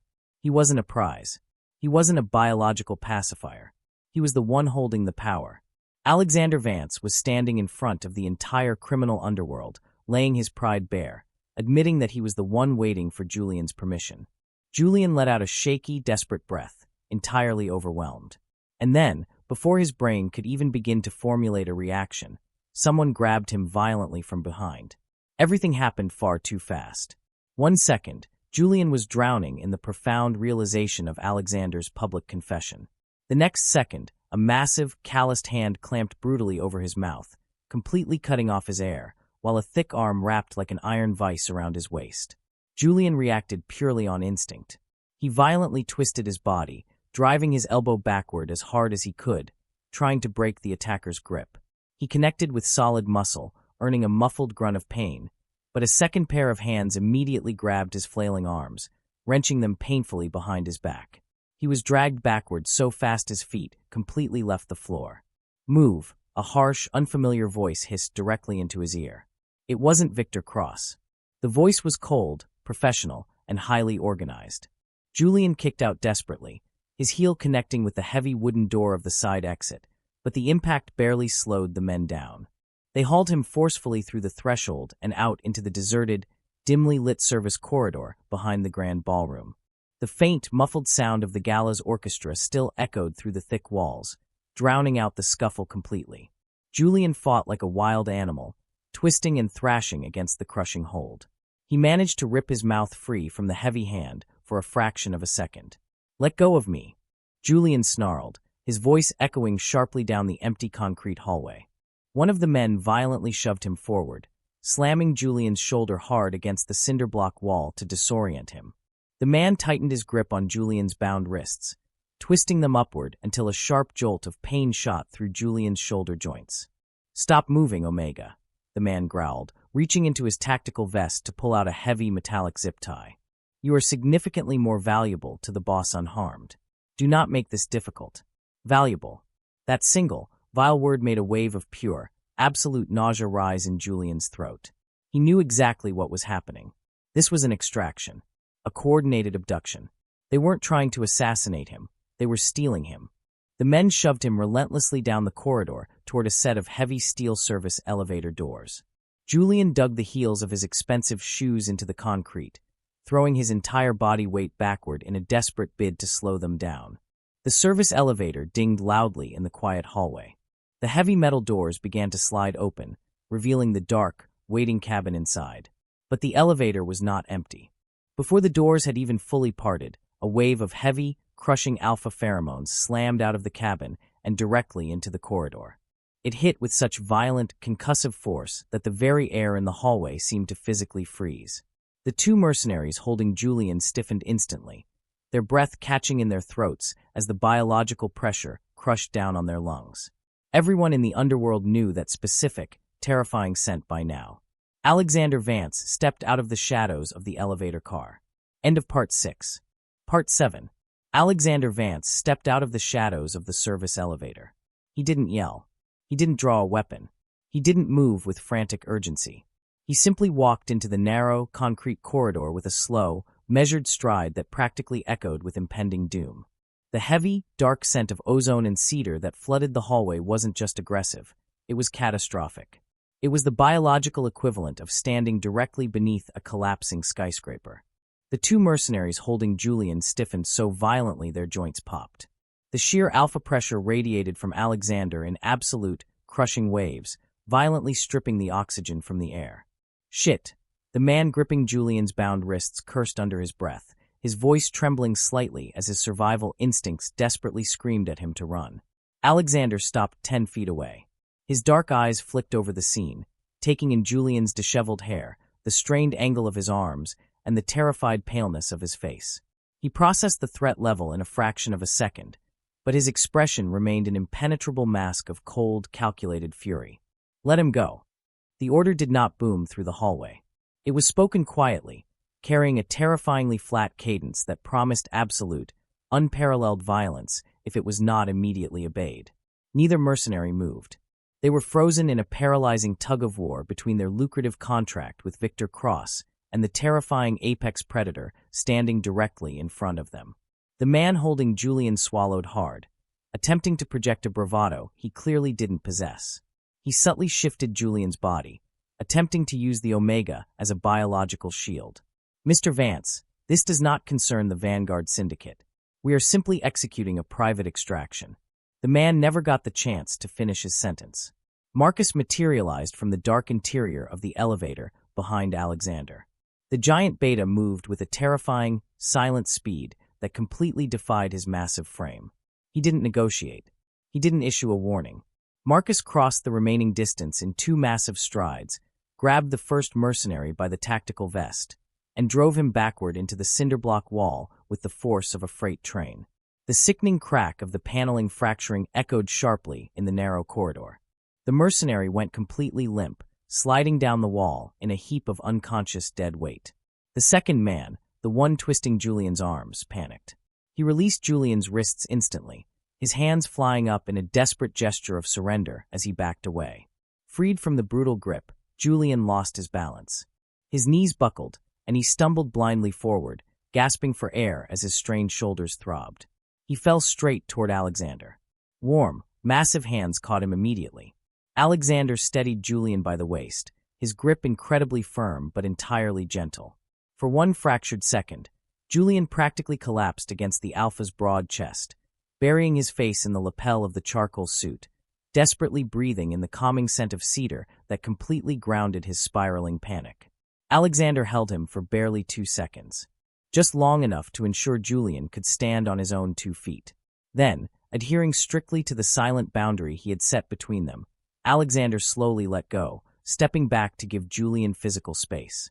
Even now, even when Julian's pulse was racing and his biology was screaming for proximity, Alexander's gaze never left the trembling, conscious mercenary pressed against the far wall. "Where is Victor Cross?" Alexander asked, his voice deadening the surrounding air. The mercenary shook his head frantically, his eyes darting toward the exit. "I can't. He'll kill me."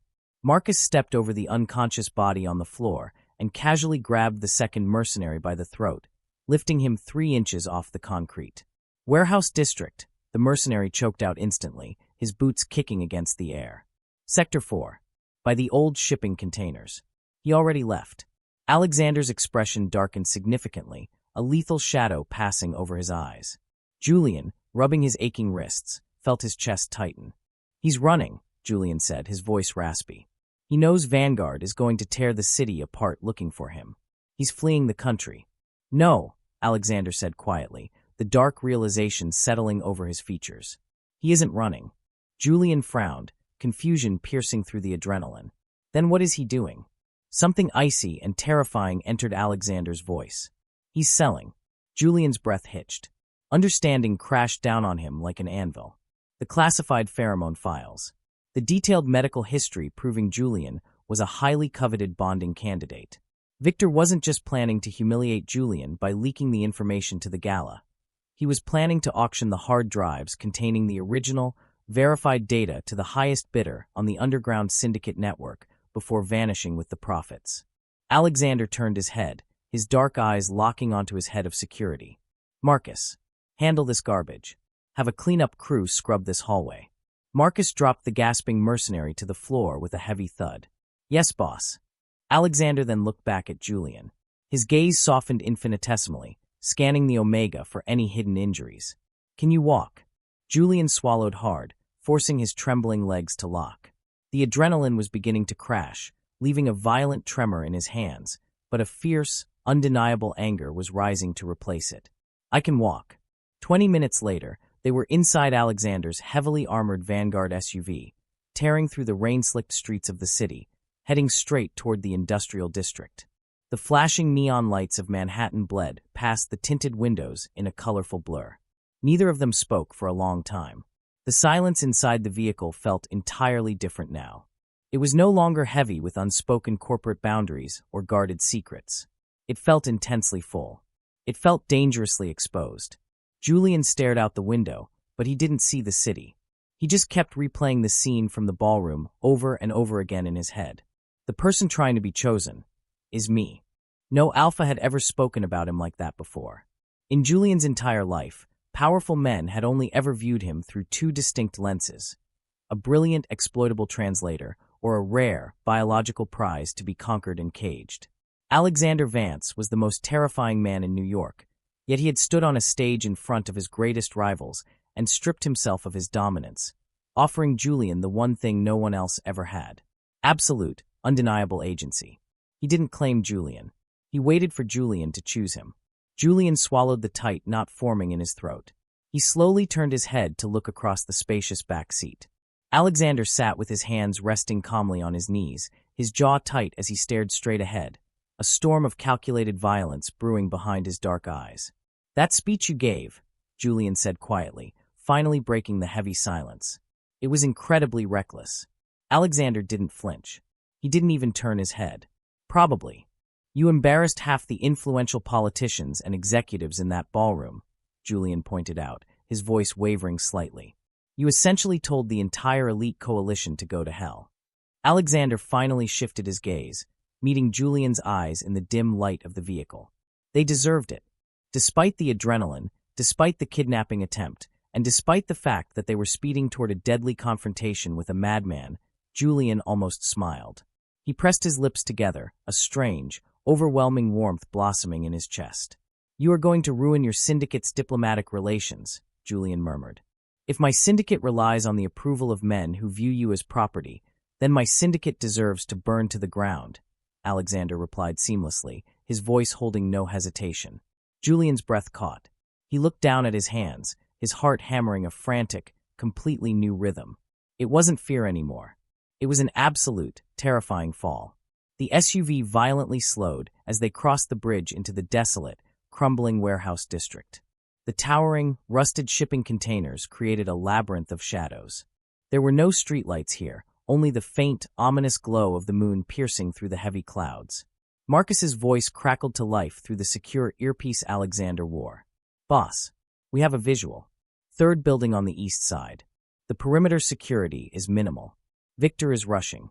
Alexander tapped his earpiece, acknowledging the intel with a single nod. The vehicle rolled to a silent halt behind a row of abandoned cargo trucks, completely concealed in the darkness. Alexander unbuckled his seatbelt and turned toward Julian, his expression hardening into pure, unadulterated Vanguard authority. "You will stay in the car. Marcus will leave 2 armed guards with you." Julian stared at him, his protective instincts immediately overriding any lingering shock. "Absolutely not." "Julian," Alexander warned, his voice dropping to a low rumble. "This is not a negotiation. Victor has armed men inside. It is not safe.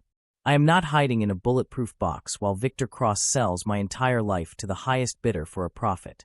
Julian fired back, leaning forward, his eyes blazing with 3 years of repressed fury. "He destroyed my career, Alexander. He stole my name. He put a target on my back tonight. I am not sitting this out."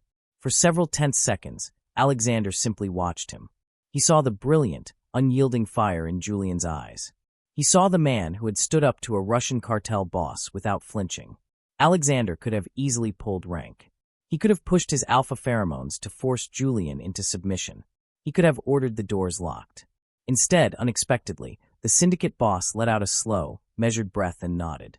"Stay directly beside me," Alexander commanded, his voice deadly serious. "Do not step out of my line of sight for a single second. Do you understand?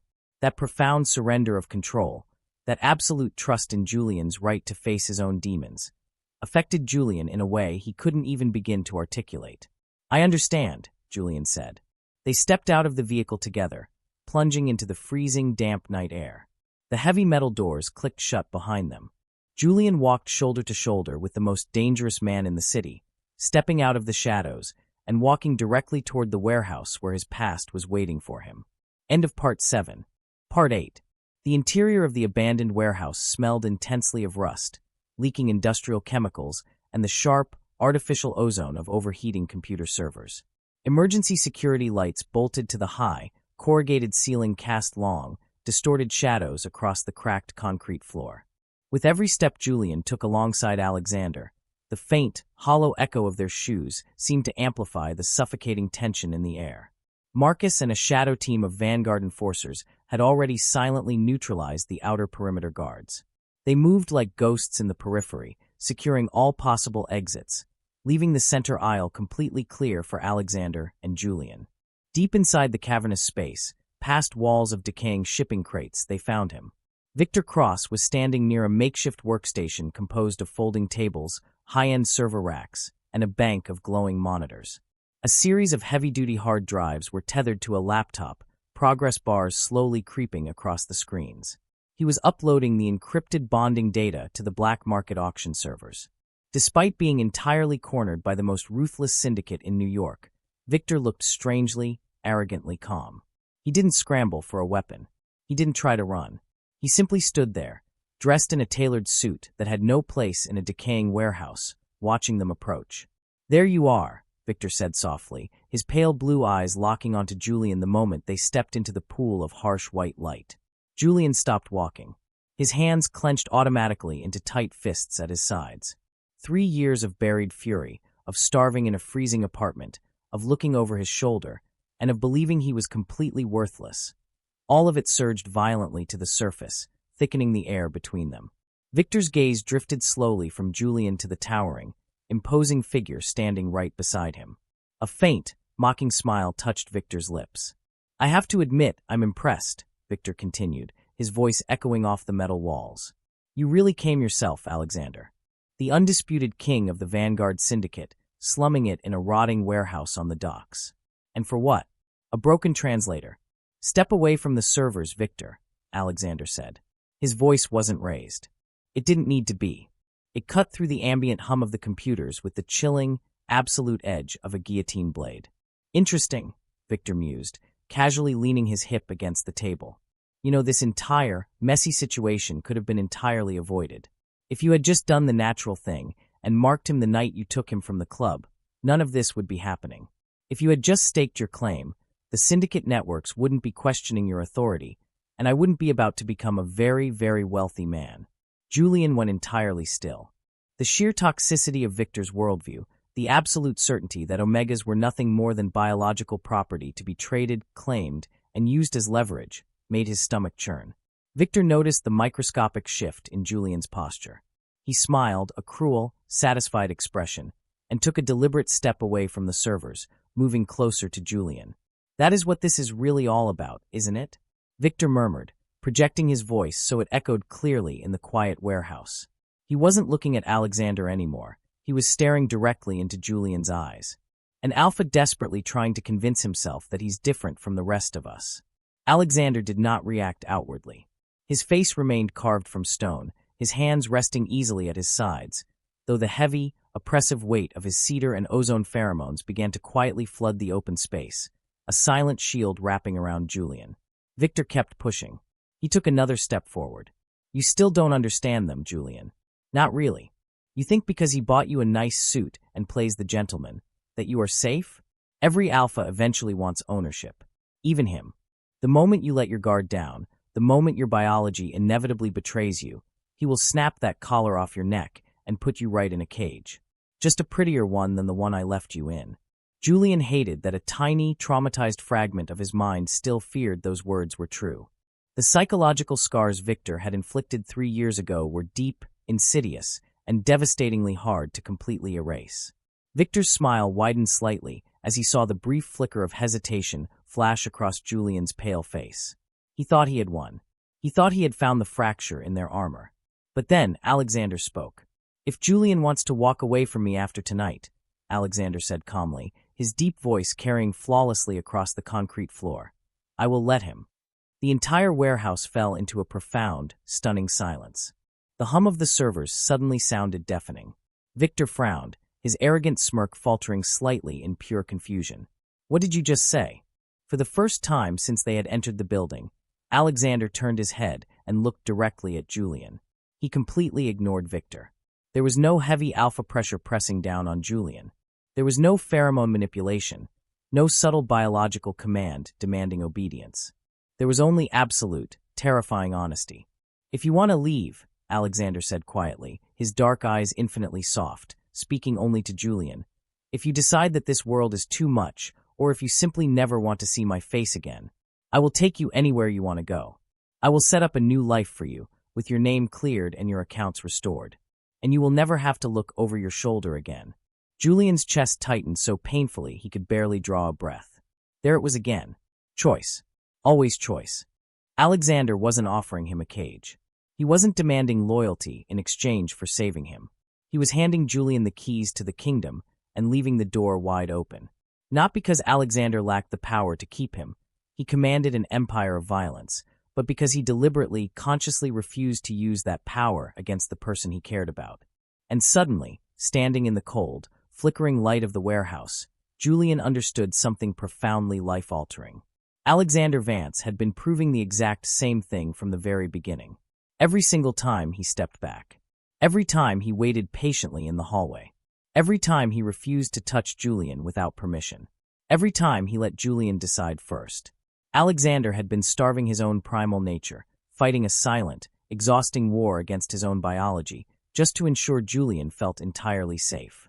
Victor let out a harsh, bitter laugh, breaking the spell. "You're pathetic for an alpha, Vance. You're soft. You're offering him an exit when you should be breaking him." "No," Julian said softly. Both alphas looked at him. Julian's hands uncurled.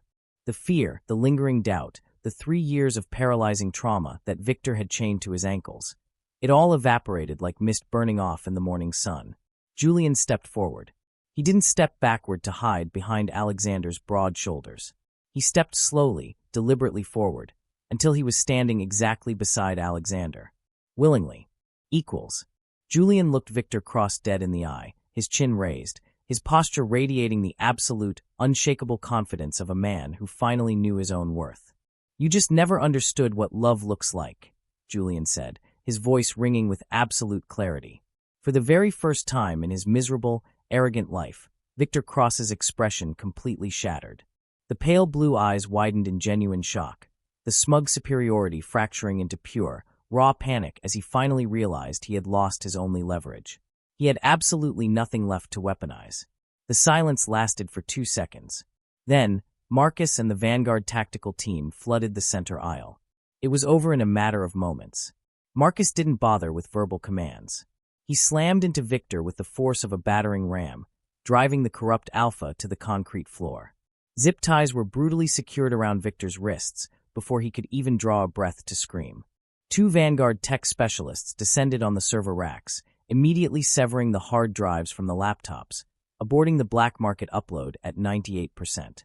They systematically smashed the external drives with the butts of their rifles, reducing Julian's stolen medical files to worthless shards of plastic and silicon.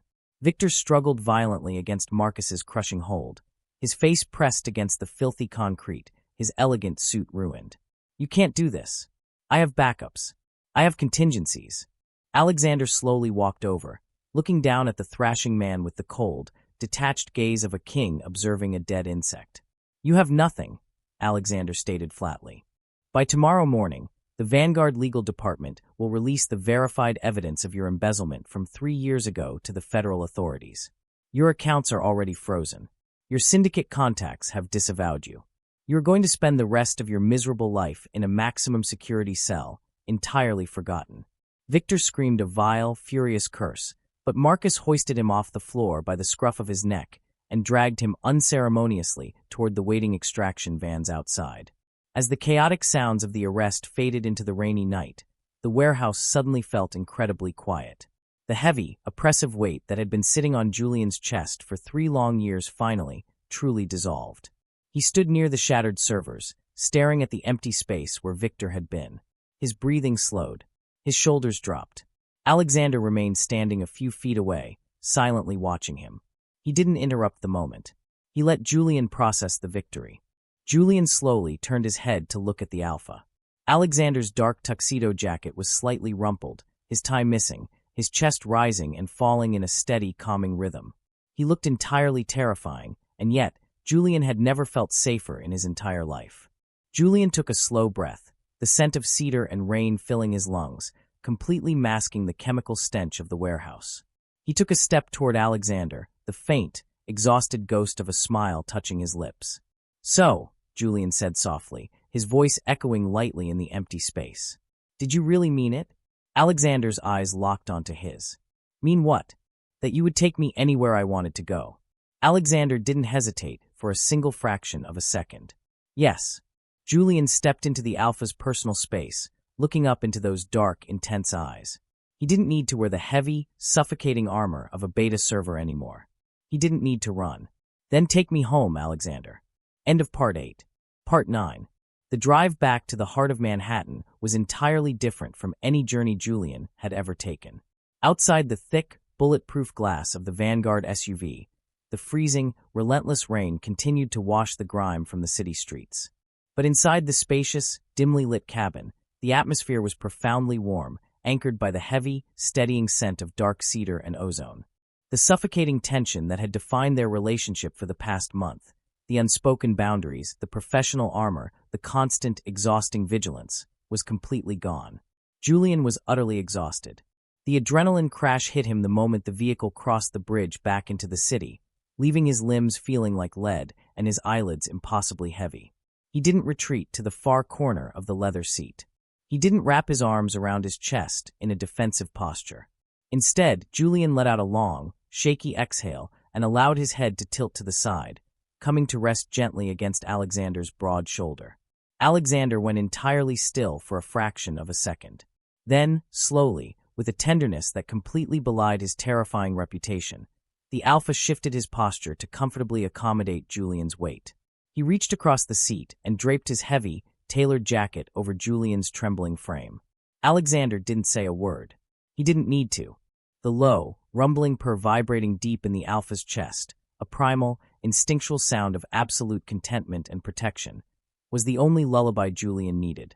Lulled by the steady rhythm of Alexander's heartbeat and surrounded by the scent of pure safety, Julian finally closed his eyes and slept. 3 weeks later, the bitter winter finally broke, and a gentle spring rain fell softly over the towering glass skyline of New York City. The Vanguard Syndicate had adjusted to its new reality with frightening efficiency.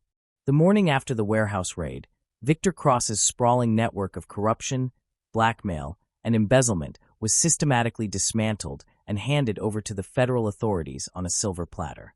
Victor's name was violently erased from the corporate underworld. The elite coalition, having witnessed Alexander Vance's terrifying display of devotion on the gala stage, quickly realized that crossing Vanguard's new lead translator was tantamount to signing their own death warrants. The malicious rumors died overnight. They were rapidly replaced by a profound, cautious respect. When Julian walked into a boardroom now, executives didn't whisper about his biology. They sat up straight, double-checked their legal phrasing, and prayed they hadn't left any loopholes for his brilliant, analytical mind to dismantle. Julian's life had entirely transformed. His international translation licenses, unjustly revoked 3 years ago, were officially reinstated by the governing board with a formal, highly publicized apology. His mother's cardiac treatments were entirely paid for, not by an Alpha's charity, but by Julian's own exorbitant, newly negotiated Vanguard salary. He had his pride back. He had his name back. But as Julian stood on the sprawling, private rooftop terrace of the Vanguard Tower that evening, a warm cup of Earl Grey tea in his hands, he knew the most profound change wasn't his career. It was the man currently walking through the glass doors behind him. Julian didn't need to turn around to know Alexander was there. The subtle, comforting shift in the air pressure and the familiar, grounding scent of cedar announced the Alpha's presence perfectly.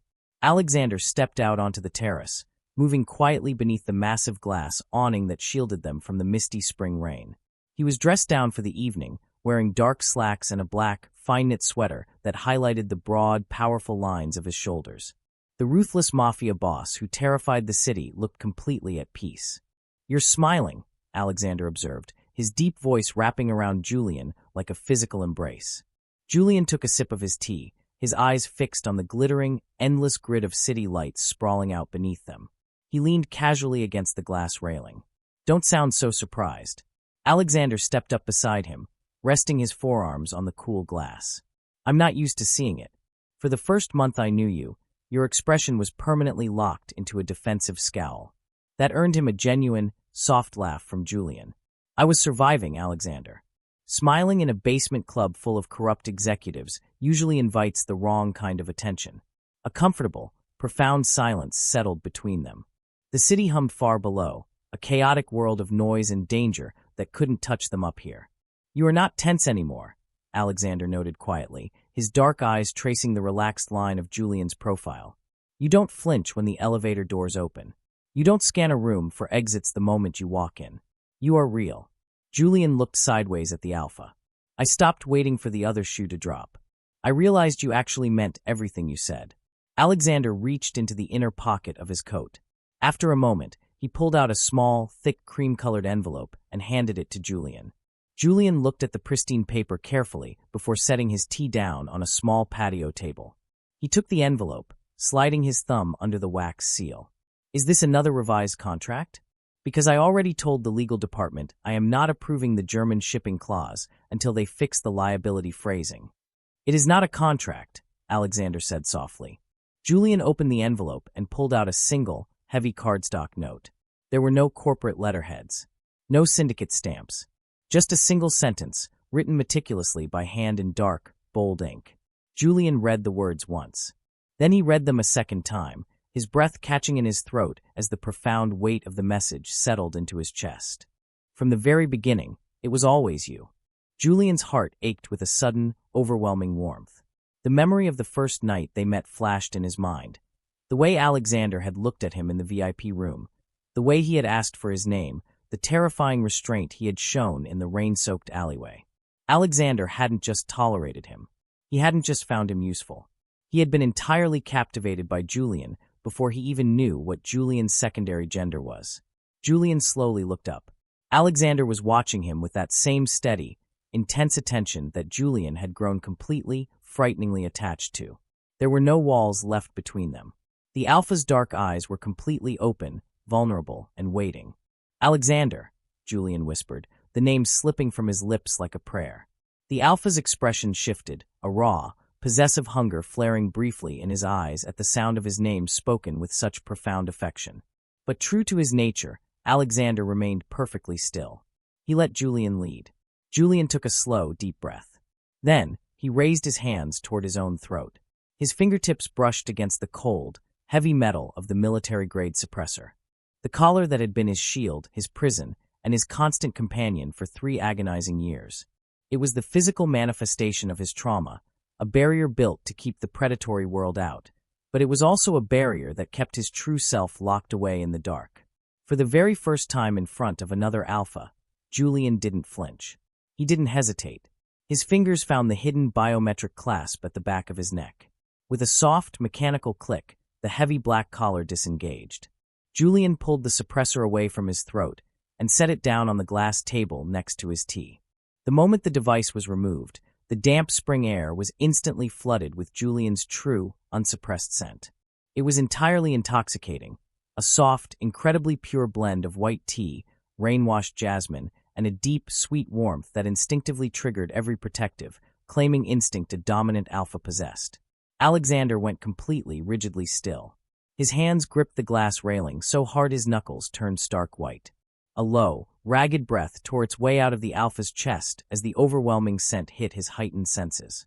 "Julian," Alexander ground out, his voice hoarse, thick with a primal restraint that was suddenly pushed to its absolute breaking point. Are you sure? Julian didn't answer with words. He closed the small distance remaining between them, stepping entirely into the Alpha's space. He looked up, his eyes shining with absolute clarity and undeniable desire. If it's you, Julian answered softly, reaching up to rest a warm palm against Alexander's taut jaw. Then yes. Always yes.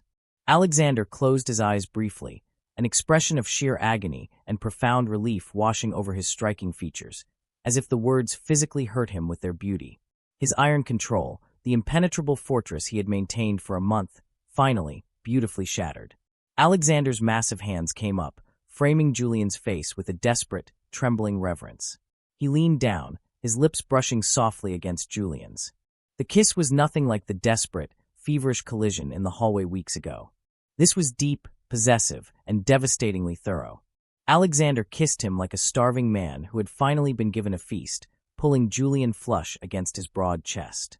Julian let out a soft sigh into the Alpha's mouth, his hands tangling in the soft hair at the nape of Alexander's neck, completely surrendering to the overwhelming rush of their combined pheromones. Cedar and ozone violently mixed with white tea and jasmine, creating a perfect, biologically harmonious storm that wrapped around them both. When they finally broke apart, both of them breathing heavily, Alexander didn't pull away. He slowly dragged his lips down Julian's jawline, his breathing ragged. He buried his face in the crook of Julian's neck, right over the pulse point where the heavy collar used to sit. Alexander pressed a lingering, open-mouthed kiss directly over Julian's wildly beating scent gland. It wasn't a claiming bite. It wasn't a mark of ownership. It was a promise of absolute safety, equality, and devotion. Julian's breath shook slightly as he rested his forehead against Alexander's solid shoulder, closing his eyes as a profound sense of peace washed over his entire body. Far below them, the city of New York continued to glow endlessly beneath the spring rain. The corporate wars, the syndicate politics, and the dangerous predators still roamed the streets in the dark. But up here, surrounded by the absolute strength of the man holding him, Julian was untouchable. For the first time in a very long time, Julian no longer felt like a ghost hiding from the world. He was exactly where he was meant to be. End of Part 9. Part 10, The Syndicate's Equal. The morning sun filtered through the floor-to-ceiling glass windows of the Vanguard penthouse, casting a warm, golden glow across the dark hardwood floors. Julian woke slowly, his senses returning to him one by one. For the first time in 3 agonizing years, the very first sensation he registered wasn't the suffocating mechanical grip of a military-grade suppressor around his throat. It was the heavy, incredibly warm weight of an arm draped protectively across his waist. He didn't flinch. He didn't panic. Julian opened his eyes, blinking against the bright morning light. He was tangled in the expensive silk sheets of Alexander's massive bed. The air in the room was thick with a perfectly balanced blend of their natural scents, the deep, grounding aroma of cedar and ozone completely intertwined with the soft, sweet fragrance of white tea and jasmine. It was the scent of a den, a home. He turned his head slightly against the plush pillow. Alexander was already awake, lying on his side, his dark eyes quietly tracing the relaxed lines of Julian's face. The mafia boss looked completely different in the morning light. The terrifying, ruthless edge that kept the criminal underworld awake at night was entirely absent, replaced by an expression of such profound, unfiltered devotion that it made Julian's chest ache in the best possible way. "Good morning." Alexander's voice was a low, sleep-rough rumble that vibrated pleasantly against Julian's side. Julian smiled, a genuine, completely unguarded expression. He shifted closer, sliding his leg over Alexander's and resting his hand flat against the Alpha's broad, bare chest. "You're staring." "I am observing," Alexander corrected smoothly, his large hand moving to gently brush a stray lock of hair away from Julian's eyes. "There is a distinct difference." "And what exactly are you observing?" Alexander's fingers trailed slowly down Julian's cheek, tracing the line of his jaw before coming to rest softly against his bare neck. His thumb brushed over the unblemished skin over the scent gland. "I am observing the fact that you are actually here, without the collar, and that I did not dream last night." Julian let out a soft breath, his eyes fluttering shut at the gentle touch. The memory of the previous night, the absolute surrender on the terrace, the desperate, beautiful collision of their pheromones, and the hours spent learning every inch of each other in the dark, sent a warm rush of heat straight to his core. "It wasn't a dream," Julian murmured, opening his eyes to look directly into Alexander's. "I am right here, and I am not going anywhere." Alexander's expression tightened with a fierce, possessive affection. He leaned in, capturing Julian's lips in a slow, lingering kiss that tasted like the promise of forever. 6 months later. The Vanguard Syndicate had never operated with such terrifying, flawless efficiency. The executive boardroom on the 80th floor was a hub of absolute power. Julian stood at the head of the massive obsidian conference table, dressed in a sharp, tailored midnight blue suit that perfectly complemented his pale skin. He held a sleek tablet in one hand, his eyes scanning the translated documents projected onto the massive screen behind him. He was no longer just a translator. He was Alexander Vance's chief diplomatic advisor. The European delegations proposed tariff adjustments in section 4 completely unacceptable, Julian stated, his voice ringing with absolute, unshakable authority. He didn't look at the Vanguard legal team sitting around the table. He looked right through them. The phrasing in the French original suggests a temporary waiver, but the English translation they provided legally binds us to a permanent tax bracket. They are trying to slip a perpetual financial drain under our noses. The head of Vanguard's legal department, an older alpha who used to dismiss Julian, now nodded frantically, taking rapid notes. "Understood, Julian. We will strike Section 4 entirely and draft a counter-proposal immediately. Make sure the counter-proposal includes a penalty clause for the deliberate mistranslation," Julian added coldly. "Vanguard does not tolerate deception." "Yes, sir." Marcus, standing guard by the heavy oak doors, offered Julian a rare, microscopic smirk of approval. At the far end of the table, sitting back in his leather chair, Alexander watched the entire exchange. The syndicate boss didn't say a single word. He didn't need to. He simply let Julian command the room, his dark eyes practically glowing with intense pride. The terrifying rumors of a biological pacifier had been violently eradicated from the city. Everyone in the underworld now knew the absolute truth.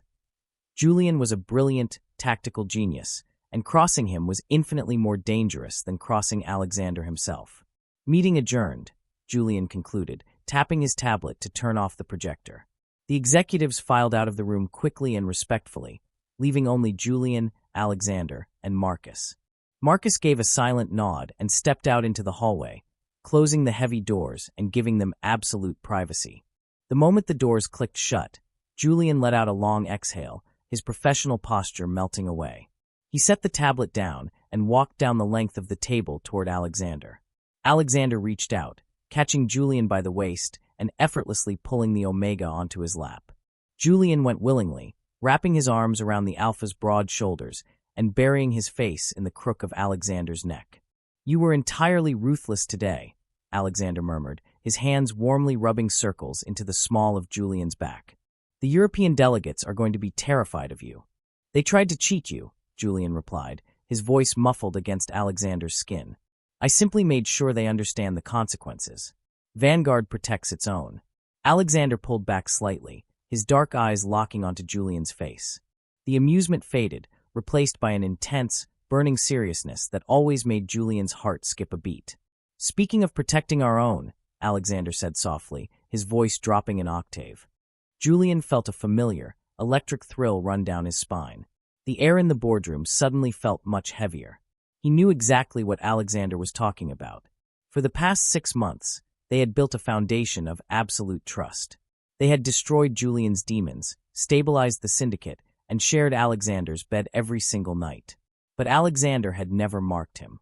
Despite the overwhelming biological urges of a prime alpha, Alexander had stubbornly refused to take that final, permanent step until Julian was 100% ready, completely free of any lingering trauma from his past.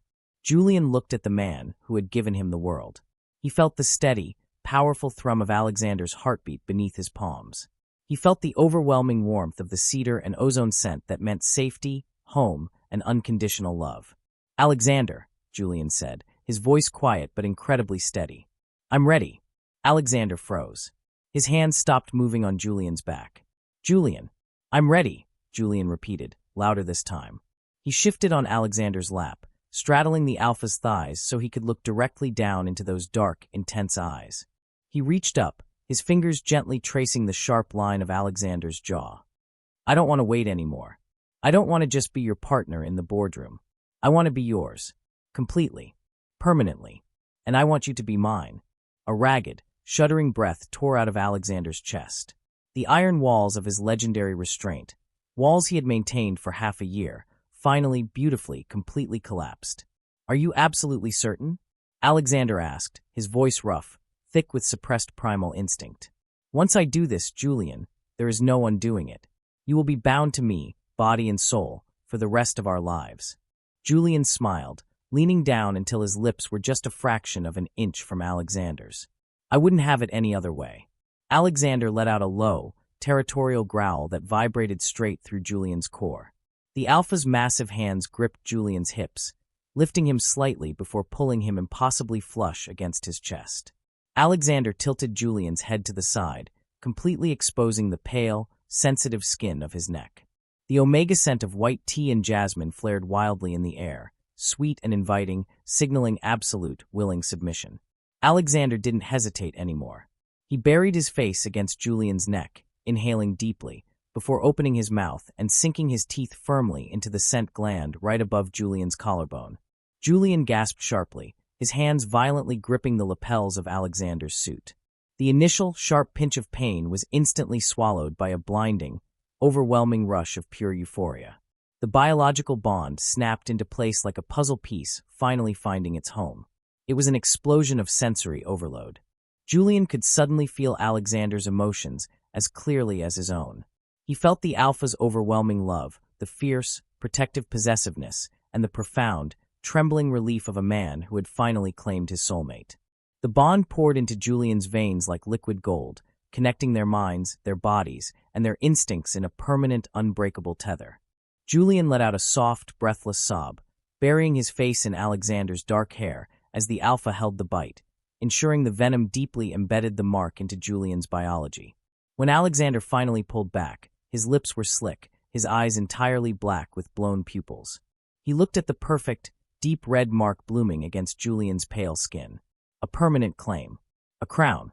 Alexander brought his hand up, his thumb gently caressing the warm skin right beside the new bond mark. Mine, he whispered, the word carrying the weight of an unbreakable vow. Yours, Julian whispered back, a tear of pure happiness slipping down his cheek. Always. Alexander pulled him back down into a devastatingly tender kiss, wrapping his arms tightly around his Omega, his equal, his entire world. Later that evening, Julian stood once again by the floor-to-ceiling windows of the penthouse, looking out over the glittering expanse of Manhattan. The city looked different now. It was no longer a cage of shadows and predators. It was simply a kingdom, and he stood at the very top of it. He reached up, his fingers lightly brushing over the bandage covering the fresh, pulsing mark on his neck. He didn't need to wear a heavy, suffocating black collar ever again. He didn't need to lower his head or hide his brilliance. Julian had learned a long time ago that invisible people survived longer.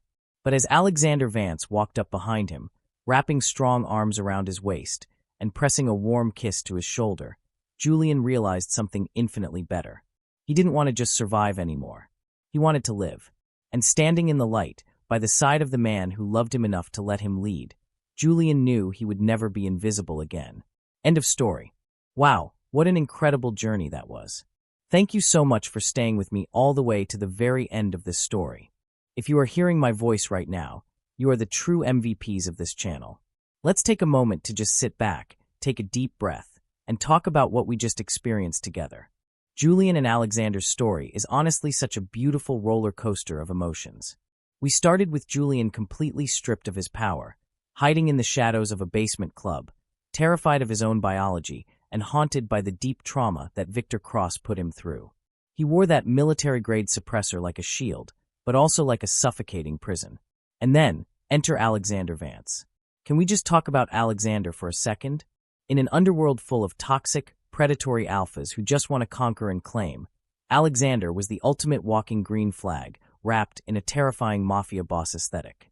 The fact that he possessed all that crushing, dominant power, yet actively chose to starve his own alpha instincts just to give Julian his agency back, that is what true devotion looks like. He didn't want a pet, he wanted an equal. He fell in love with the brilliant translator who wasn't afraid to look a room full of mobsters in the eye and call out a trap. The climax in the warehouse was absolutely breathtaking. Seeing Julian finally drop his walls, step forward, and stand beside Alexander instead of cowering behind him. That was the ultimate character growth. And Victor realizing he had absolutely zero leverage over them anymore? So incredibly satisfying. And of course, that beautiful, emotional ending on the penthouse terrace, where Julian finally took off his collar willingly. It wasn't about an alpha claiming a helpless Omega. It was about two broken people finally choosing each other freely. Now, I want to hear from you guys. This channel is a safe space for us to obsess over these stories together. So let's get a conversation going down in the comments. I have a few questions for you. First, what was your absolute favorite moment in this entire story?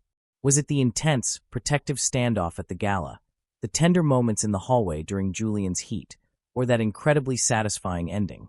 Second, did you expect Alexander to have that much restraint, or were you worried for a second that he might cross the line like other alphas? And lastly, what kind of dynamic do you want to see in our next audio drama? Do you want more mafia romance, enemies to lovers, or maybe an office romance? Tell me everything down below. If Julian and Alexander's story made your heart flutter, please do me a huge favor and hit that like button. It really helps the channel grow and lets me know you want more content exactly like this. If you haven't already, make sure to subscribe to your GL girlfriend and turn on those notification bells so you never miss out on our next thrilling adventure. I read every single comment, and your support means the absolute world to me. Thank you again for listening, for feeling these intense emotions with me, and for being the best part of your GL girlfriend family.